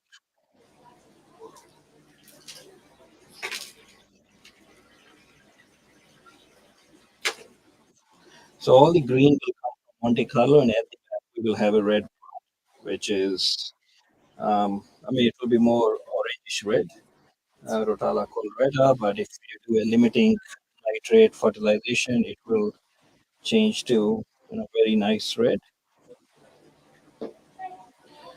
So now the honeycomb rock already have a bit of a soil in them, so they will look really. Monte Carlo will really get attached to this rock easily. And there you go. We are ready to fill the water. And then after that, we will do the planting at the back of it. Alrighty.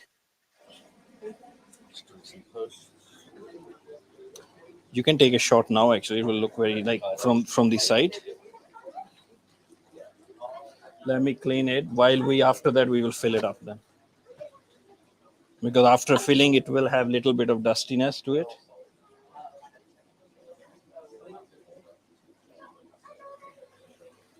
You can take one with me if you want without, because we don't have I don't have my shot with anything. We can next time put it then. Yeah. Okay. You can. You want to take a separate shot?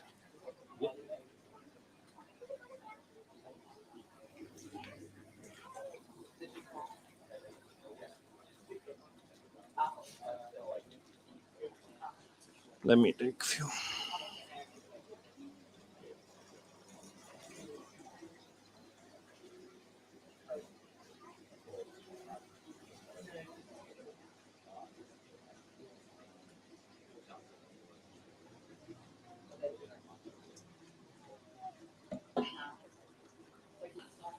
Just 1 second. I'm gonna do a little bit more.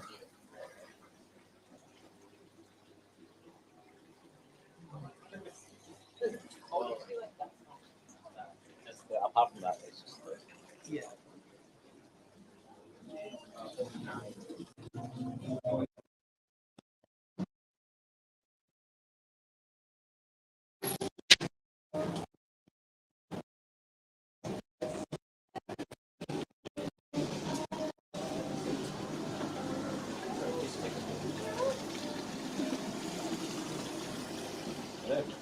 I don't. Yeah, good. Good. I can. So,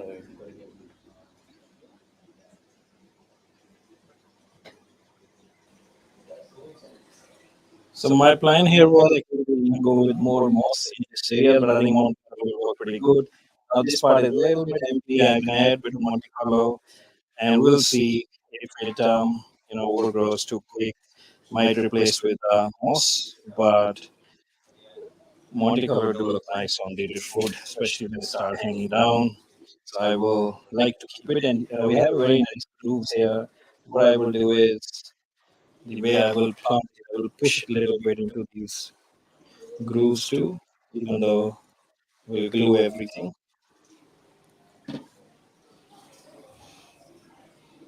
So once I put it like this, then with tweezer, I can push it in.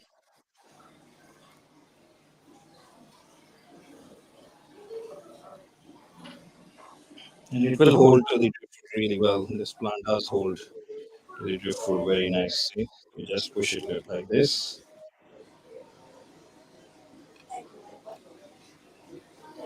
And this is one plant that grows immersed really good, and like just a moist soil, and you can start growing it. It grows perfectly fine.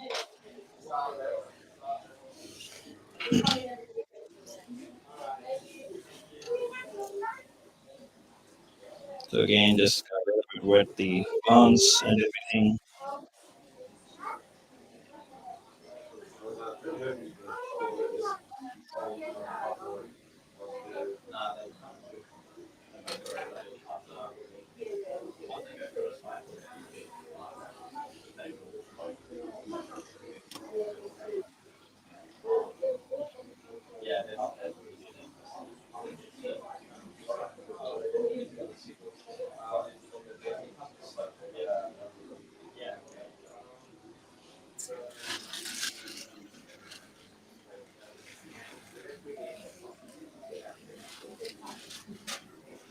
To finish it off, what I will do, little bit plants here. So we have still some Bacchiflandria left. I will add that, and then we will be done.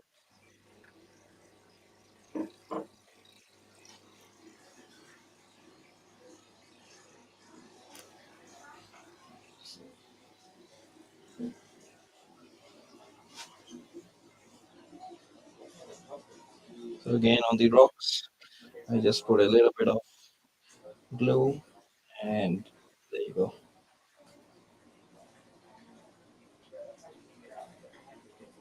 That's it. And once we fill the soil, fill the water in the tank, then we will do the planting at the back.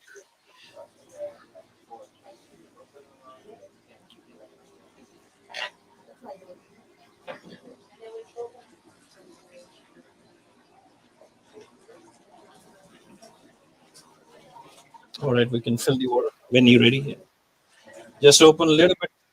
Open. Oh, okay, cool.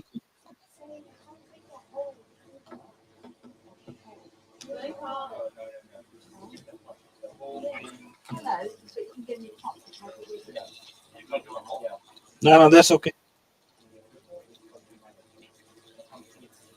So I will just use my hand. It's not a big tank. You can use some kind of newspaper or a plastic bag at the bottom. But we will just do like this quickly.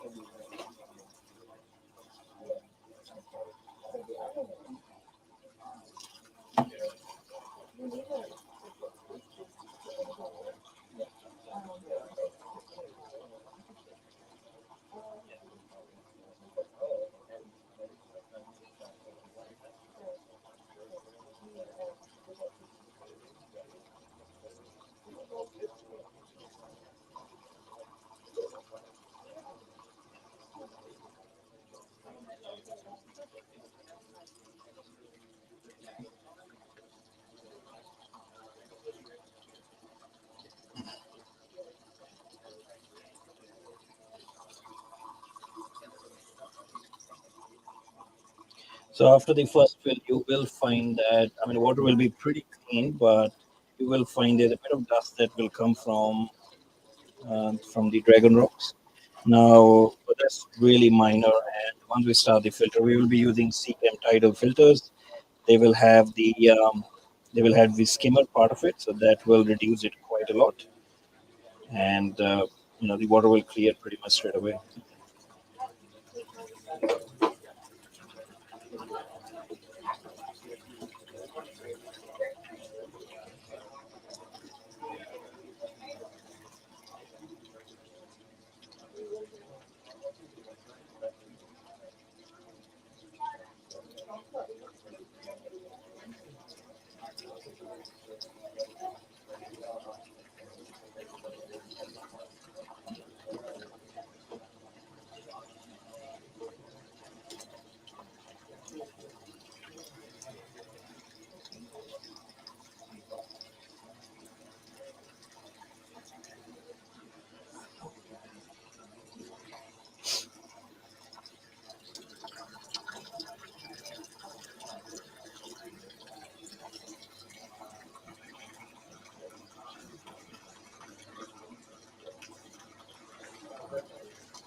So which tank you got at home?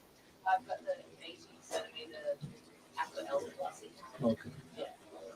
So you're growing some plants or fresh water? I feel like it's finished and I don't have anything else to do. Okay. So I don't know what to do next. So you trim them, you scape them, like how you plant them? Yeah, I scaped it all at the start and now they're just like massive plants. Yeah. So you don't shape them up, I or you tried don't to. want to. I tried to, few last week, and now it just looked awesome. Oh, okay. Yeah, I think you need to keep the plants in check, otherwise the shape, all the shape and everything get disturbed. Yeah. And once it's grown too much, then obviously it will look bad. If you trim it for, just like a garden, it will look. I think that's what's Yeah. So after like a couple of weeks, it will be better than again. Yeah.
So if any soil is floating, like at the back, you just spray it, drop down. So that's pretty good if you spray it, and also you will see that you will see a bit of a white glue that will show up.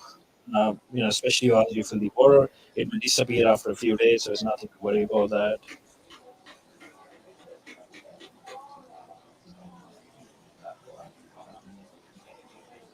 So yeah, water is pretty clear overall, and we will install the filter so it clears up more.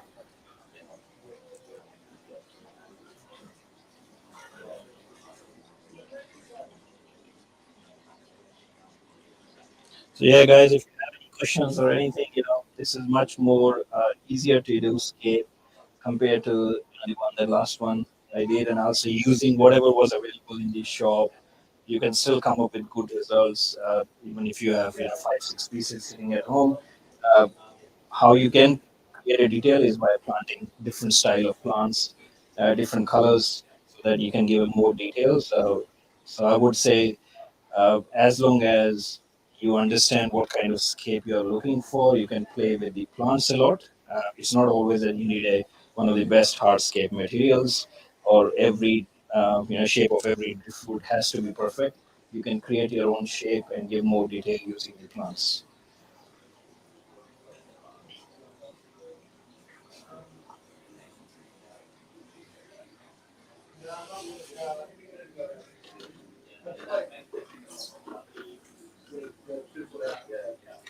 So these are small tidal filters, pretty neat looking filters. We'll just need one, I think, for this tank. These filters will do a good job.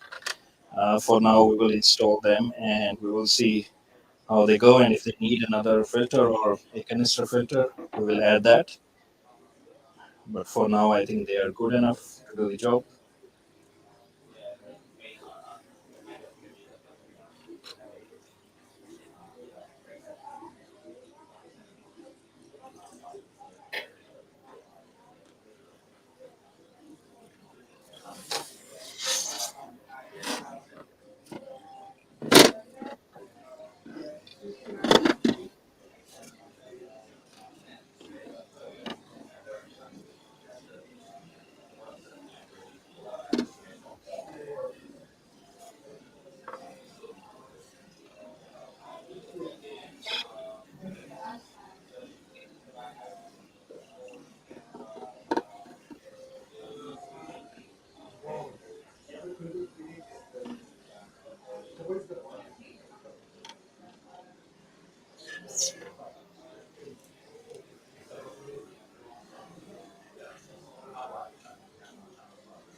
We will be moving this tank on their rack. So right now it's sitting on a table.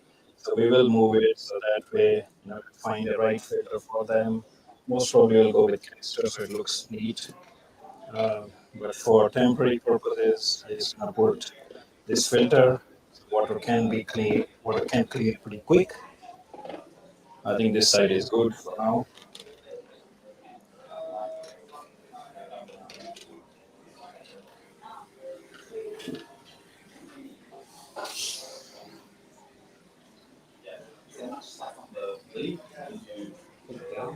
Sorry. Yeah, I can do that.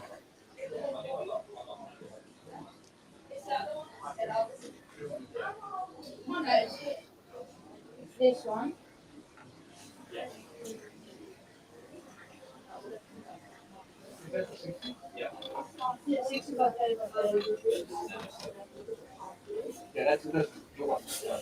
My one's dirty. Yeah. And then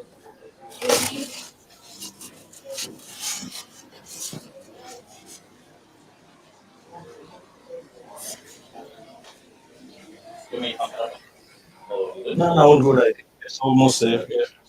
Yeah. Yeah.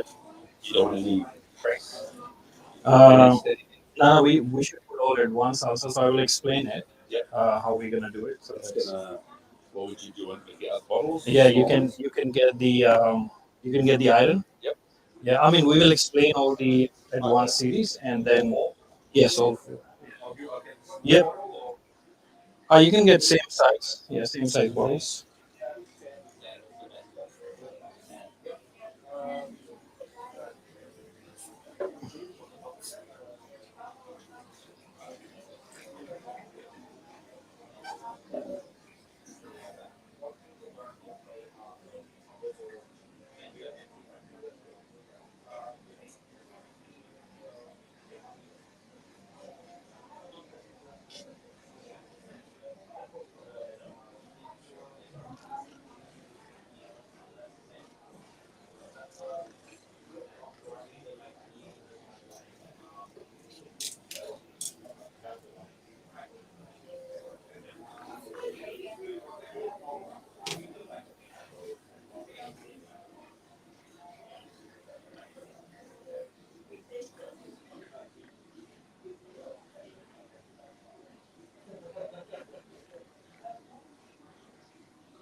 So guys, you can see that the first well is pretty clear. There are a bit of bubbles everywhere, but that's all going to disappear very soon.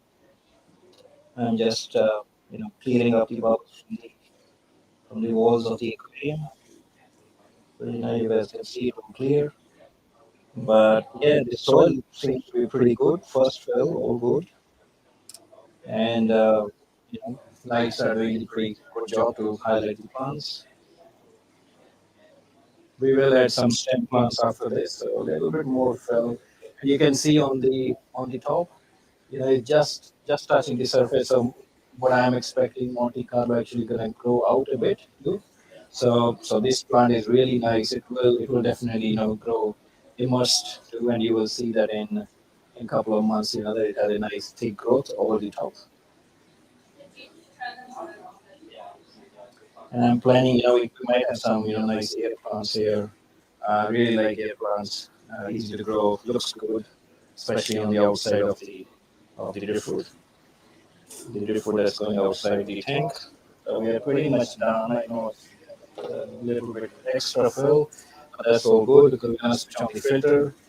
Once filter is on, it will also take some of the water.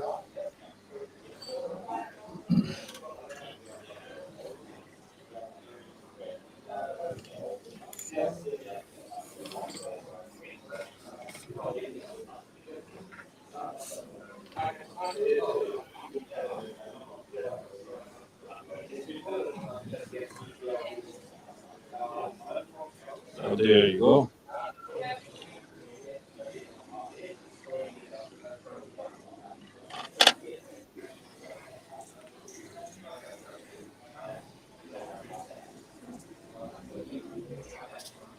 All right. So I will do the stem plants next, and then we discuss the fittings.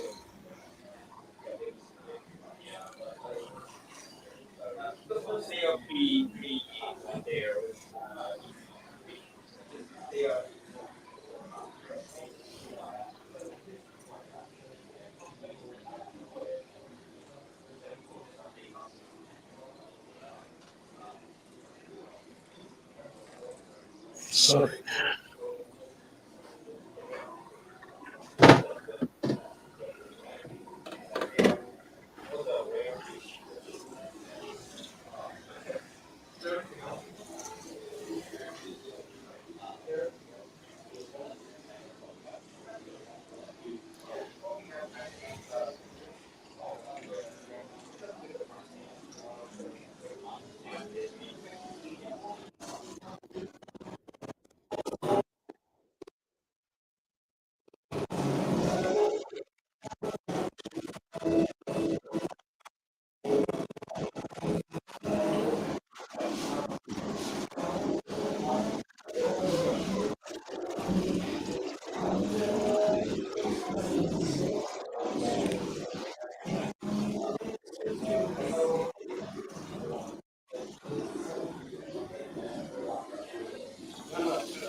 All right, so we have Rotala HRA.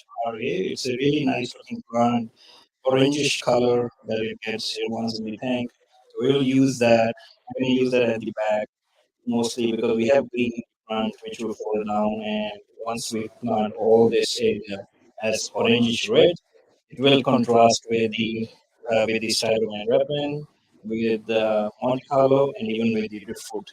Right, so this is what I'm going to plant here, and again I will plant it according to the slope so that it looks straight away nice.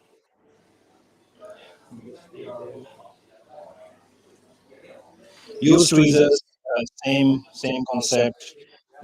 Cut it half, cut it basically the roots because they will grow new roots really quick. Height should be similar, if you can, and you go in like this.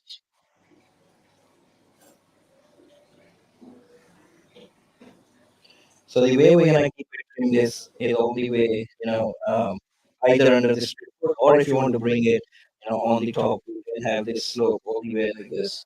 That can be done. It depends on the personal choice how it gonna slope through. So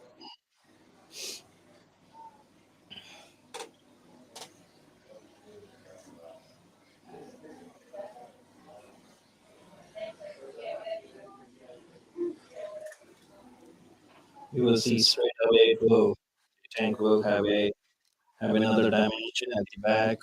Plants add to the depth of the tank, and it will look nice straight away.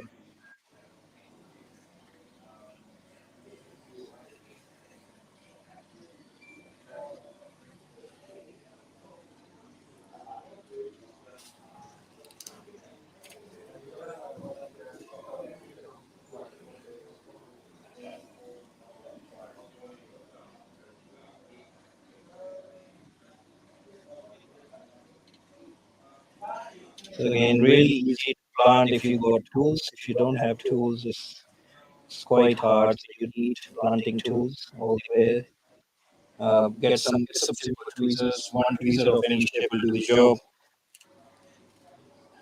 So here I'm using the straight tweezer, but if you find it difficult to use straight one, you can always buy the curved tweezers. And Newtown Aquarium, they do have all the tools available. You can buy from them.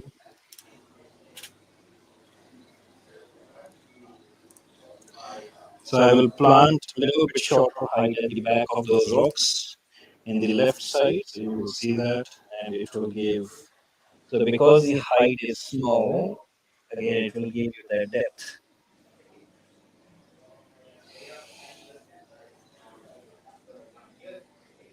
So I will also plant some plants at the back here. I know they once they grow, we can keep them trimmed, but there are a couple of bunches there, and then we will finish.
So this is another very nice orange-looking plant, bigger leaves, but it's called Manias and grasses, so it's a quite nice height.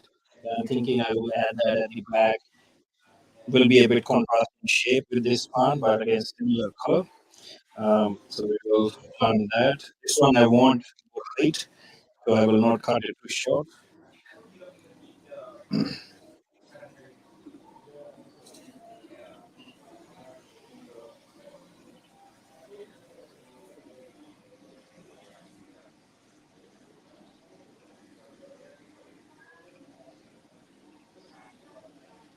Okay, because of the space, it will be tricky.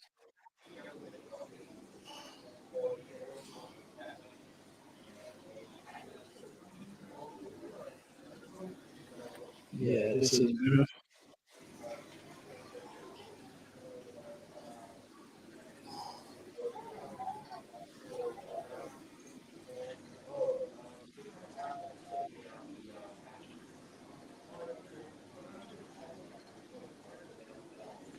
All right.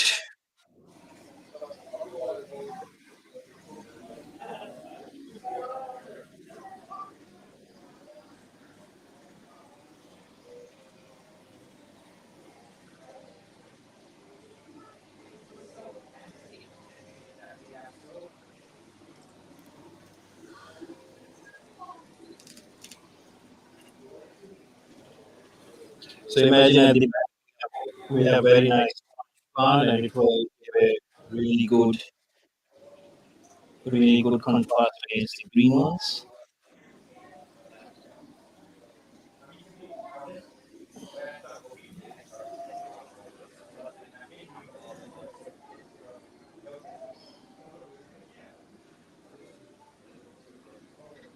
All right.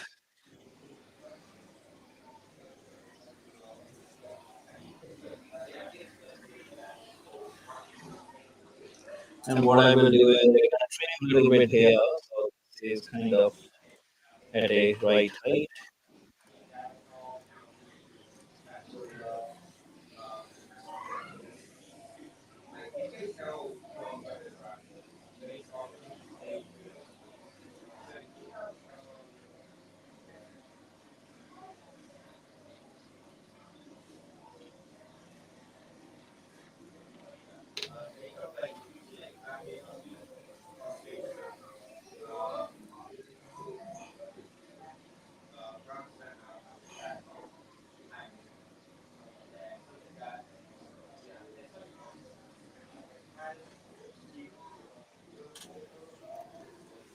All right.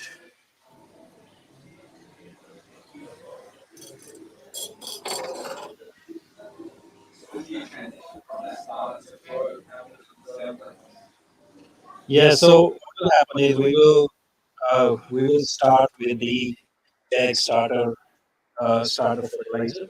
So starter is best when your tank is not established, fully established, and or your plant mass is quite less. Like in this case, plants still gonna need time to set up, right? And once the plants are really fuller and growing at a really high speed, and the mass is bigger, then you move from starter to pro. And again, depending on the requirements of the plant. So some plants, if you want to keep them redder, you know that you're putting starter 3 times. Every plant looks really nice and good. It's all good. But suppose you have a plant like Tonina or Styrogalus, which really needs a high nitrogen, or you want Rotala green to look really bright green, or Rotala HRA, which normally color is yellowish orange, but you're happy with that, then you can switch to Pro. But starter, where it comes handy is for some time, suppose you're getting ready for your comp picture, or you want tank to look more redder. What you can do is for a few weeks, you can move to starter. Starter will have less nitrogen and lesser other elements compared to Pro. Uh, and what it will help is that it will make your tank more redder for a certain time. But if there are certain species which will need more nutrients, then for them you have to add a extra nitrogen, which definitely comes from our other range that we have. So we have advanced nitrogen. So suppose you are doing starter 3 times a week or even 4 times a week, and you find that the plants or cyanoventus species is a perfect example. They love extra nitrogen. They really grow big crown or big tip when they have extra nitrogen. Then you can add extra nitrogen on top of it. So for most of the plants, starter and pro will do the job, like I said, 70 to 80%. But it's when you're going to use advanced, when you want to tweak your tank and want to get the best result out of your plants. So I will go through the fertilizers in a minute. Explain them all again, when to use what.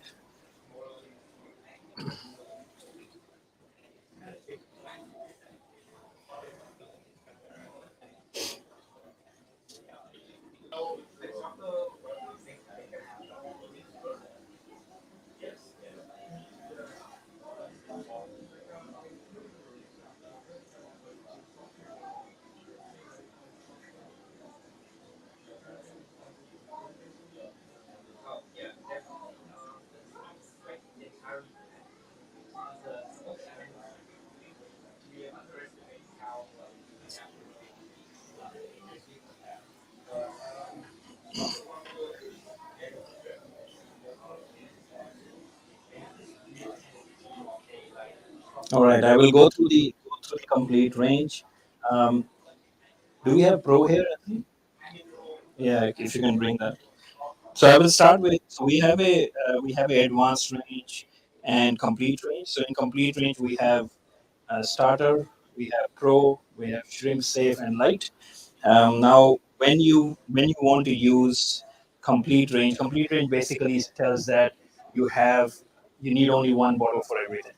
Now there are there are certain other fertilizers in the market that also mention that you need only one bottle for everything else, and I do believe that makes your life really easy. But the thing is that you always, if you want to tweak certain elements, so you will need advanced range. Uh, what I mean by that is, if you want a standard tank, you don't want to tweak any elements, you want an easy life, you can pick up either starter or pro. Starter is best when you are starting a new tank, or you don't have a CO2 in your tank, or your plant mass is 30 to 40%. Pick up a starter, and starter. If you look at the back, you will see the different ratios, but you can go to the site to see the exact ppms. So starter you will need 4 times a week to add to your tank, and what will happen? Your nitrates will sit somewhere between 5 to 10. What that will do is your rotalas, your Monte Carlo, they all will grow nice. They will show very nice orange or red color. But what will happen is that once your plants grow to a certain mass, you will need more of certain elements, and that's where I mean, there are two options. You switch to pro because your plant needs have changed, or you can buy something like separate elements, where you say, what, my iron, my nitrogen is all good, but potassium is less, right? Or you say that I have a plants which need more nitrogen, so I will add extra nitrogen. Or the way it can be that you say, okay, starter was when I'm initially using it. So I don't want to go and adjust each element. I just want a higher concentration. You can buy Pro. And what Pro will do, you will need only a couple of times a week to add Pro for that particular tank. Now, with the advanced range, what we done is that mostly, especially with the iron that I like to discuss, iron stays in your tank only for 4 hours. So basically, iron after that disappears from your tank. It's not useful for the plants. So what we recommend that even though you are adding Pro, it's best that if you can add iron part of the daily routine. I mean, every day you can add iron. Now, I always suggest people that yes, 3 times a week does the job, but you should always, if you're adding 3 times a day 1 cap, you should always move to half a cap every day. So if every day you give nutrients to your plants, is better than 3 times a week. It's always better because you're giving them in a very controlled quantity. You're not just overloading your tank, especially with Pro. That can happen that because it's highly concentrated, it will get overloaded.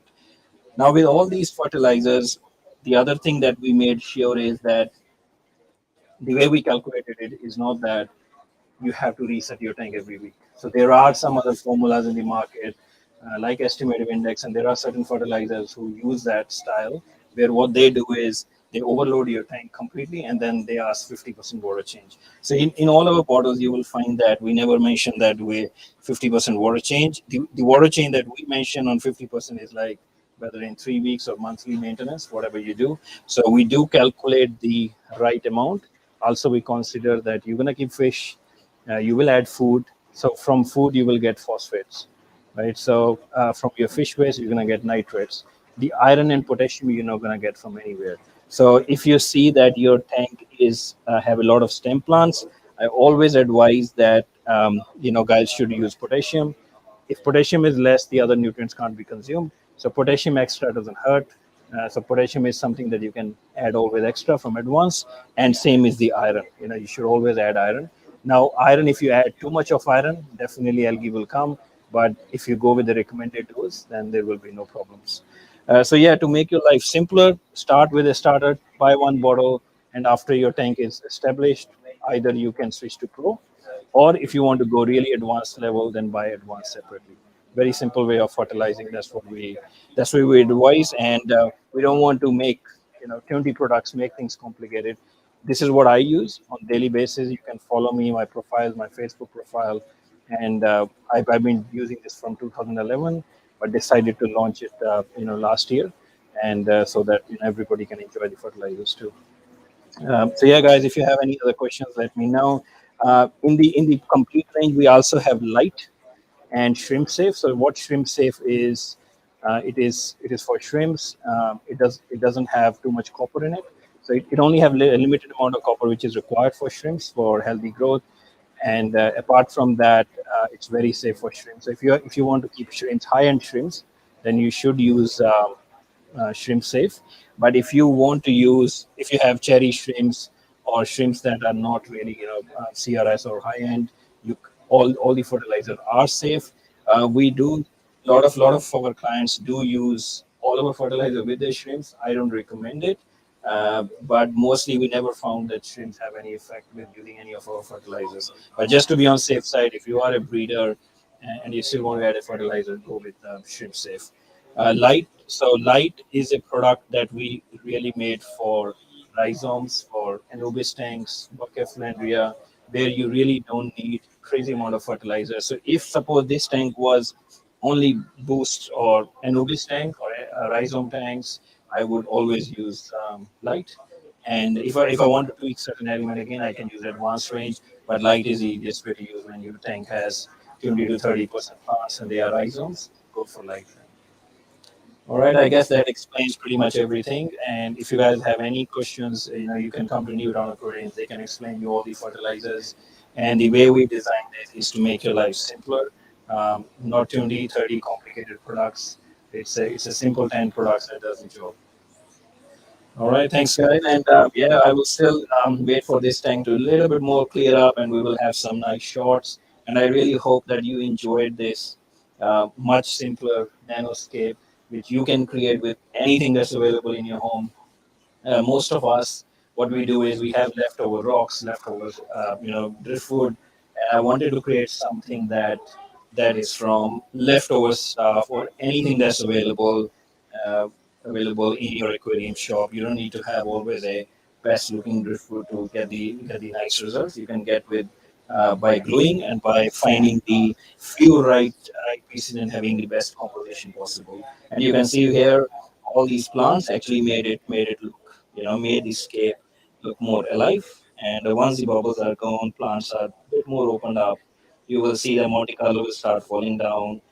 Plants a little bit grown at the back, and we'll keep it nicely trimmed, and we will have another update for you guys soon. So I hope you guys enjoyed. I will let it running for some time, and if you guys have any questions, let us know. We will answer. Thank you. Thanks for watching and joining the show.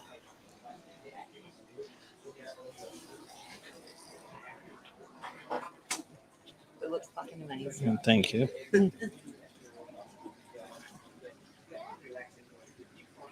So you're gonna move it now or after?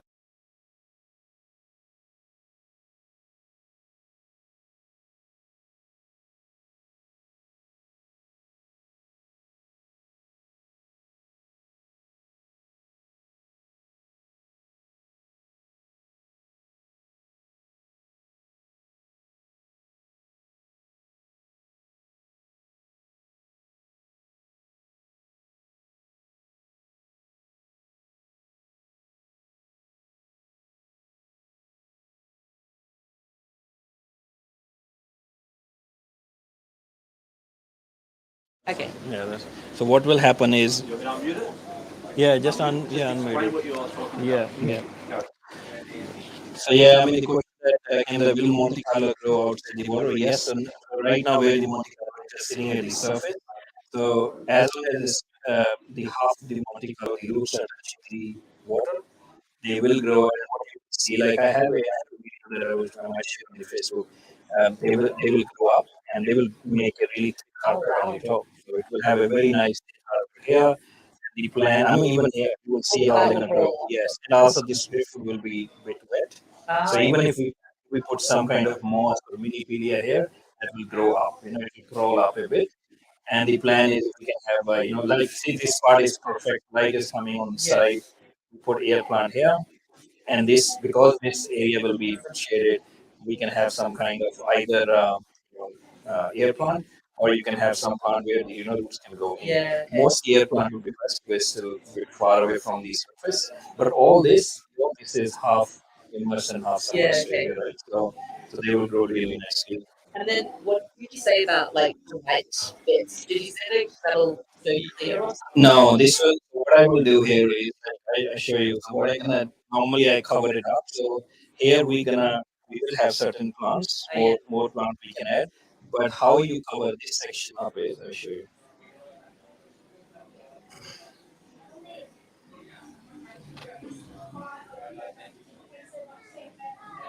So it's gonna dry it a bit.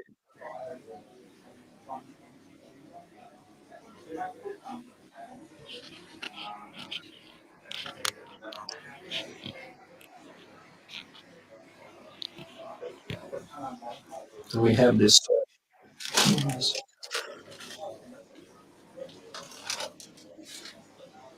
So I mean inside area where you can plant it doesn't matter. So this one you just little bit of this and crush the soil on the top.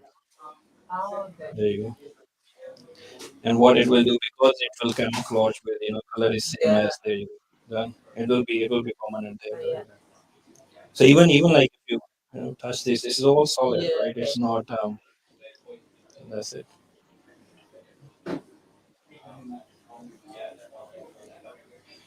So I mean once it's more clear, you will be amazed how nicely this will just drop down straight down, right? And this all gonna come down, so it will look really nice. Cool.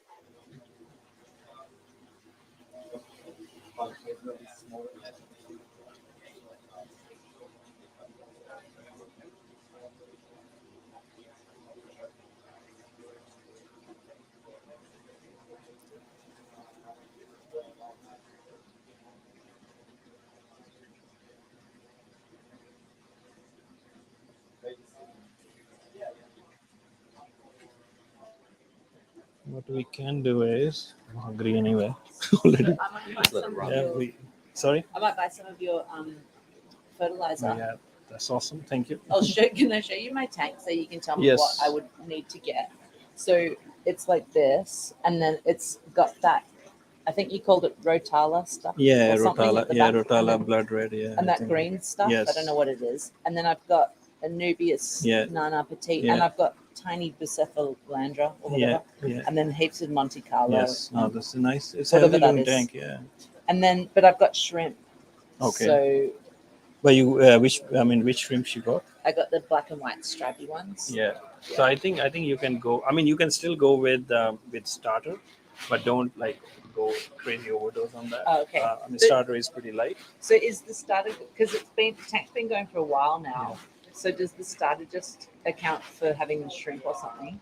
No, starter have quite a lot of fertilizer, but it's not on a pro level where it's really concentrated. So if Okay. you put starter 3 times a week, it's good enough for these plants because Oh, okay. Rotala, the green plant, they are not very heavy. I mean, they do consume fertilizer, but they are not really crazy on fertilizers. Okay. They can grow nice on a little bit of mediocre fertilizer. Yeah, okay. Too, right? And then only because you have shrimps, I would not go with Pro straight away because you have the CRS. So Yeah. either go with Shrimp Safe, but Shrimp Safe will not do the justice to certain plants. Like this one eats a lot of nitrogen, Okay. right? So starter will be perfect for you. Start with a couple of days, Okay. then you can see if you add to 3 or 4 days. And then is that the only thing that I would put in? Because I've got other fertilizers at home. Would I just stop Which using one? them? Which one you use? I got Easy lot, right? ferro, and then iron, Okay. and then I've got a potassium one.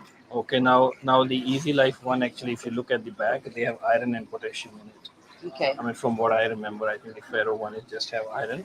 So what you can do, you can have a starter and you can have an iron, but Okay. iron again add only as recommended, Okay. not more than that. You can add potassium also, but I would say start with starter and have an iron. If you see that your plants are a bit more yellowish, then you can have potassium. I don't recommend in the shrimp tank add anything extra. Oh, So okay. you want shrimps to breed also, have that. So if you have too much fertilizer, it's just Yeah. not right. Because some of my Anubias Nana Petite, like the leaves, I was telling Dan, they're going a bit yellow. But Yes. they might be in the light too much. They will not go yellow in the light. They will burn if it's too much light on them. They can burn. They burn. But rarely I see this even burn or yellow. What normally will happen in light is if you don't have much CO2, it will start getting that black beard algae. Okay. This pretty strong plant. So definitely you have some deficiency there. Like Okay. Rotala and that they not easily go down even with deficiency. Okay. They know how to get nutrient from the soil. Yeah. So I would say best is take starter, get iron, and if you see any deficiency, which I don't think so, you will if you're adding 3 to 4 times. Yeah. Then you can add potassium and nitrogen. Okay. But starter and iron good enough. Okay, so I'll just use starter and Yeah, iron nothing else. and no potassium. Okay, cool. Potassium is enough in the starter.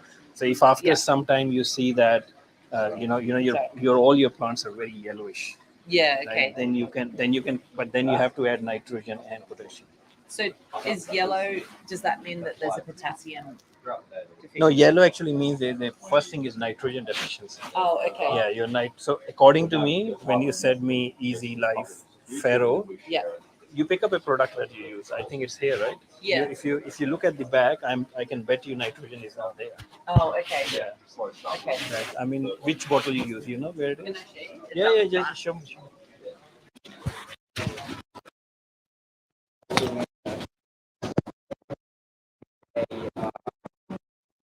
So I've got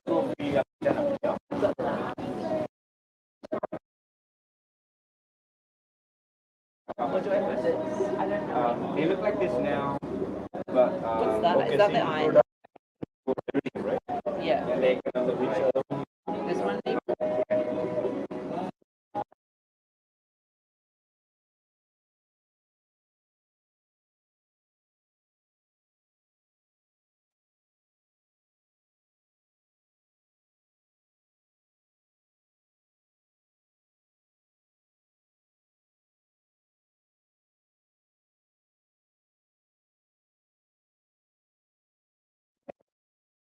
Okay.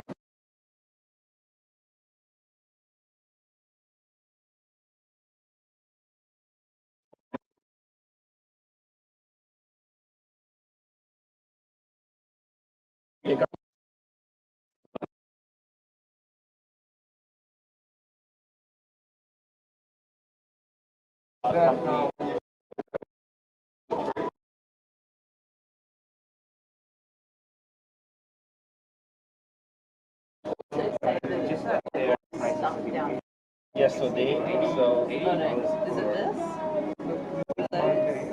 so this is my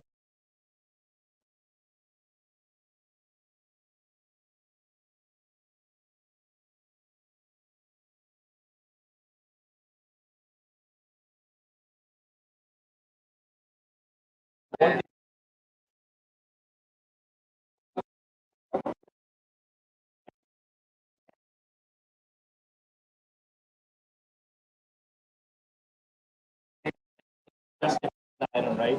And then you can have 5, you will have 0.2 ppm. So what will, as long as you are dosing according to the right range, your iron, and iron also helps to keep the plants, you will otherwise get holes. So potassium and iron is deficiency.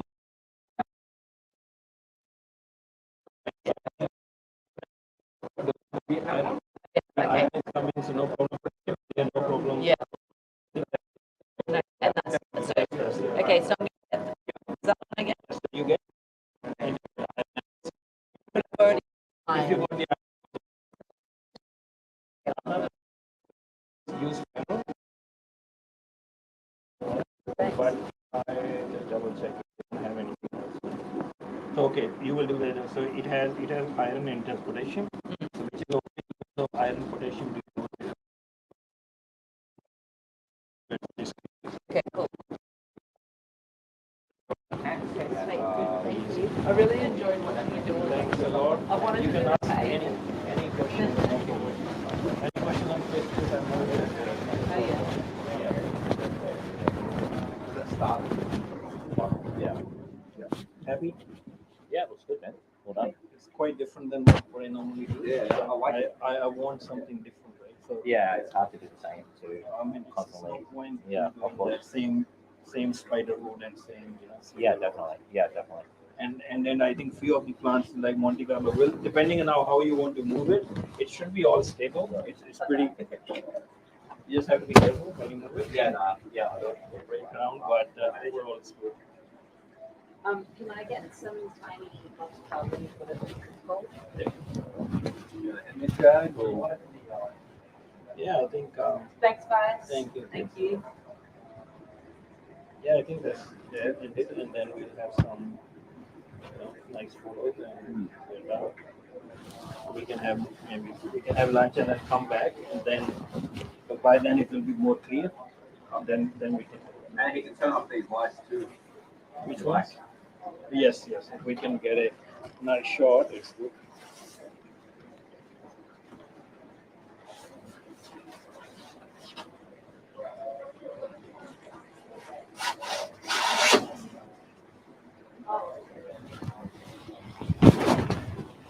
But, yeah. And so what we'll do now, maybe the only thing to eat here is McDonald's. Sorry? The only thing to eat here is McDonald's, isn't it? Yeah. It is good. I mean, So go up there, come back. I've got a lot of stuff to give him in my car, okay. so I'll park out the front, drop it off. Do you need help with anything here, or because I've been up since 5, I need to go home and rest.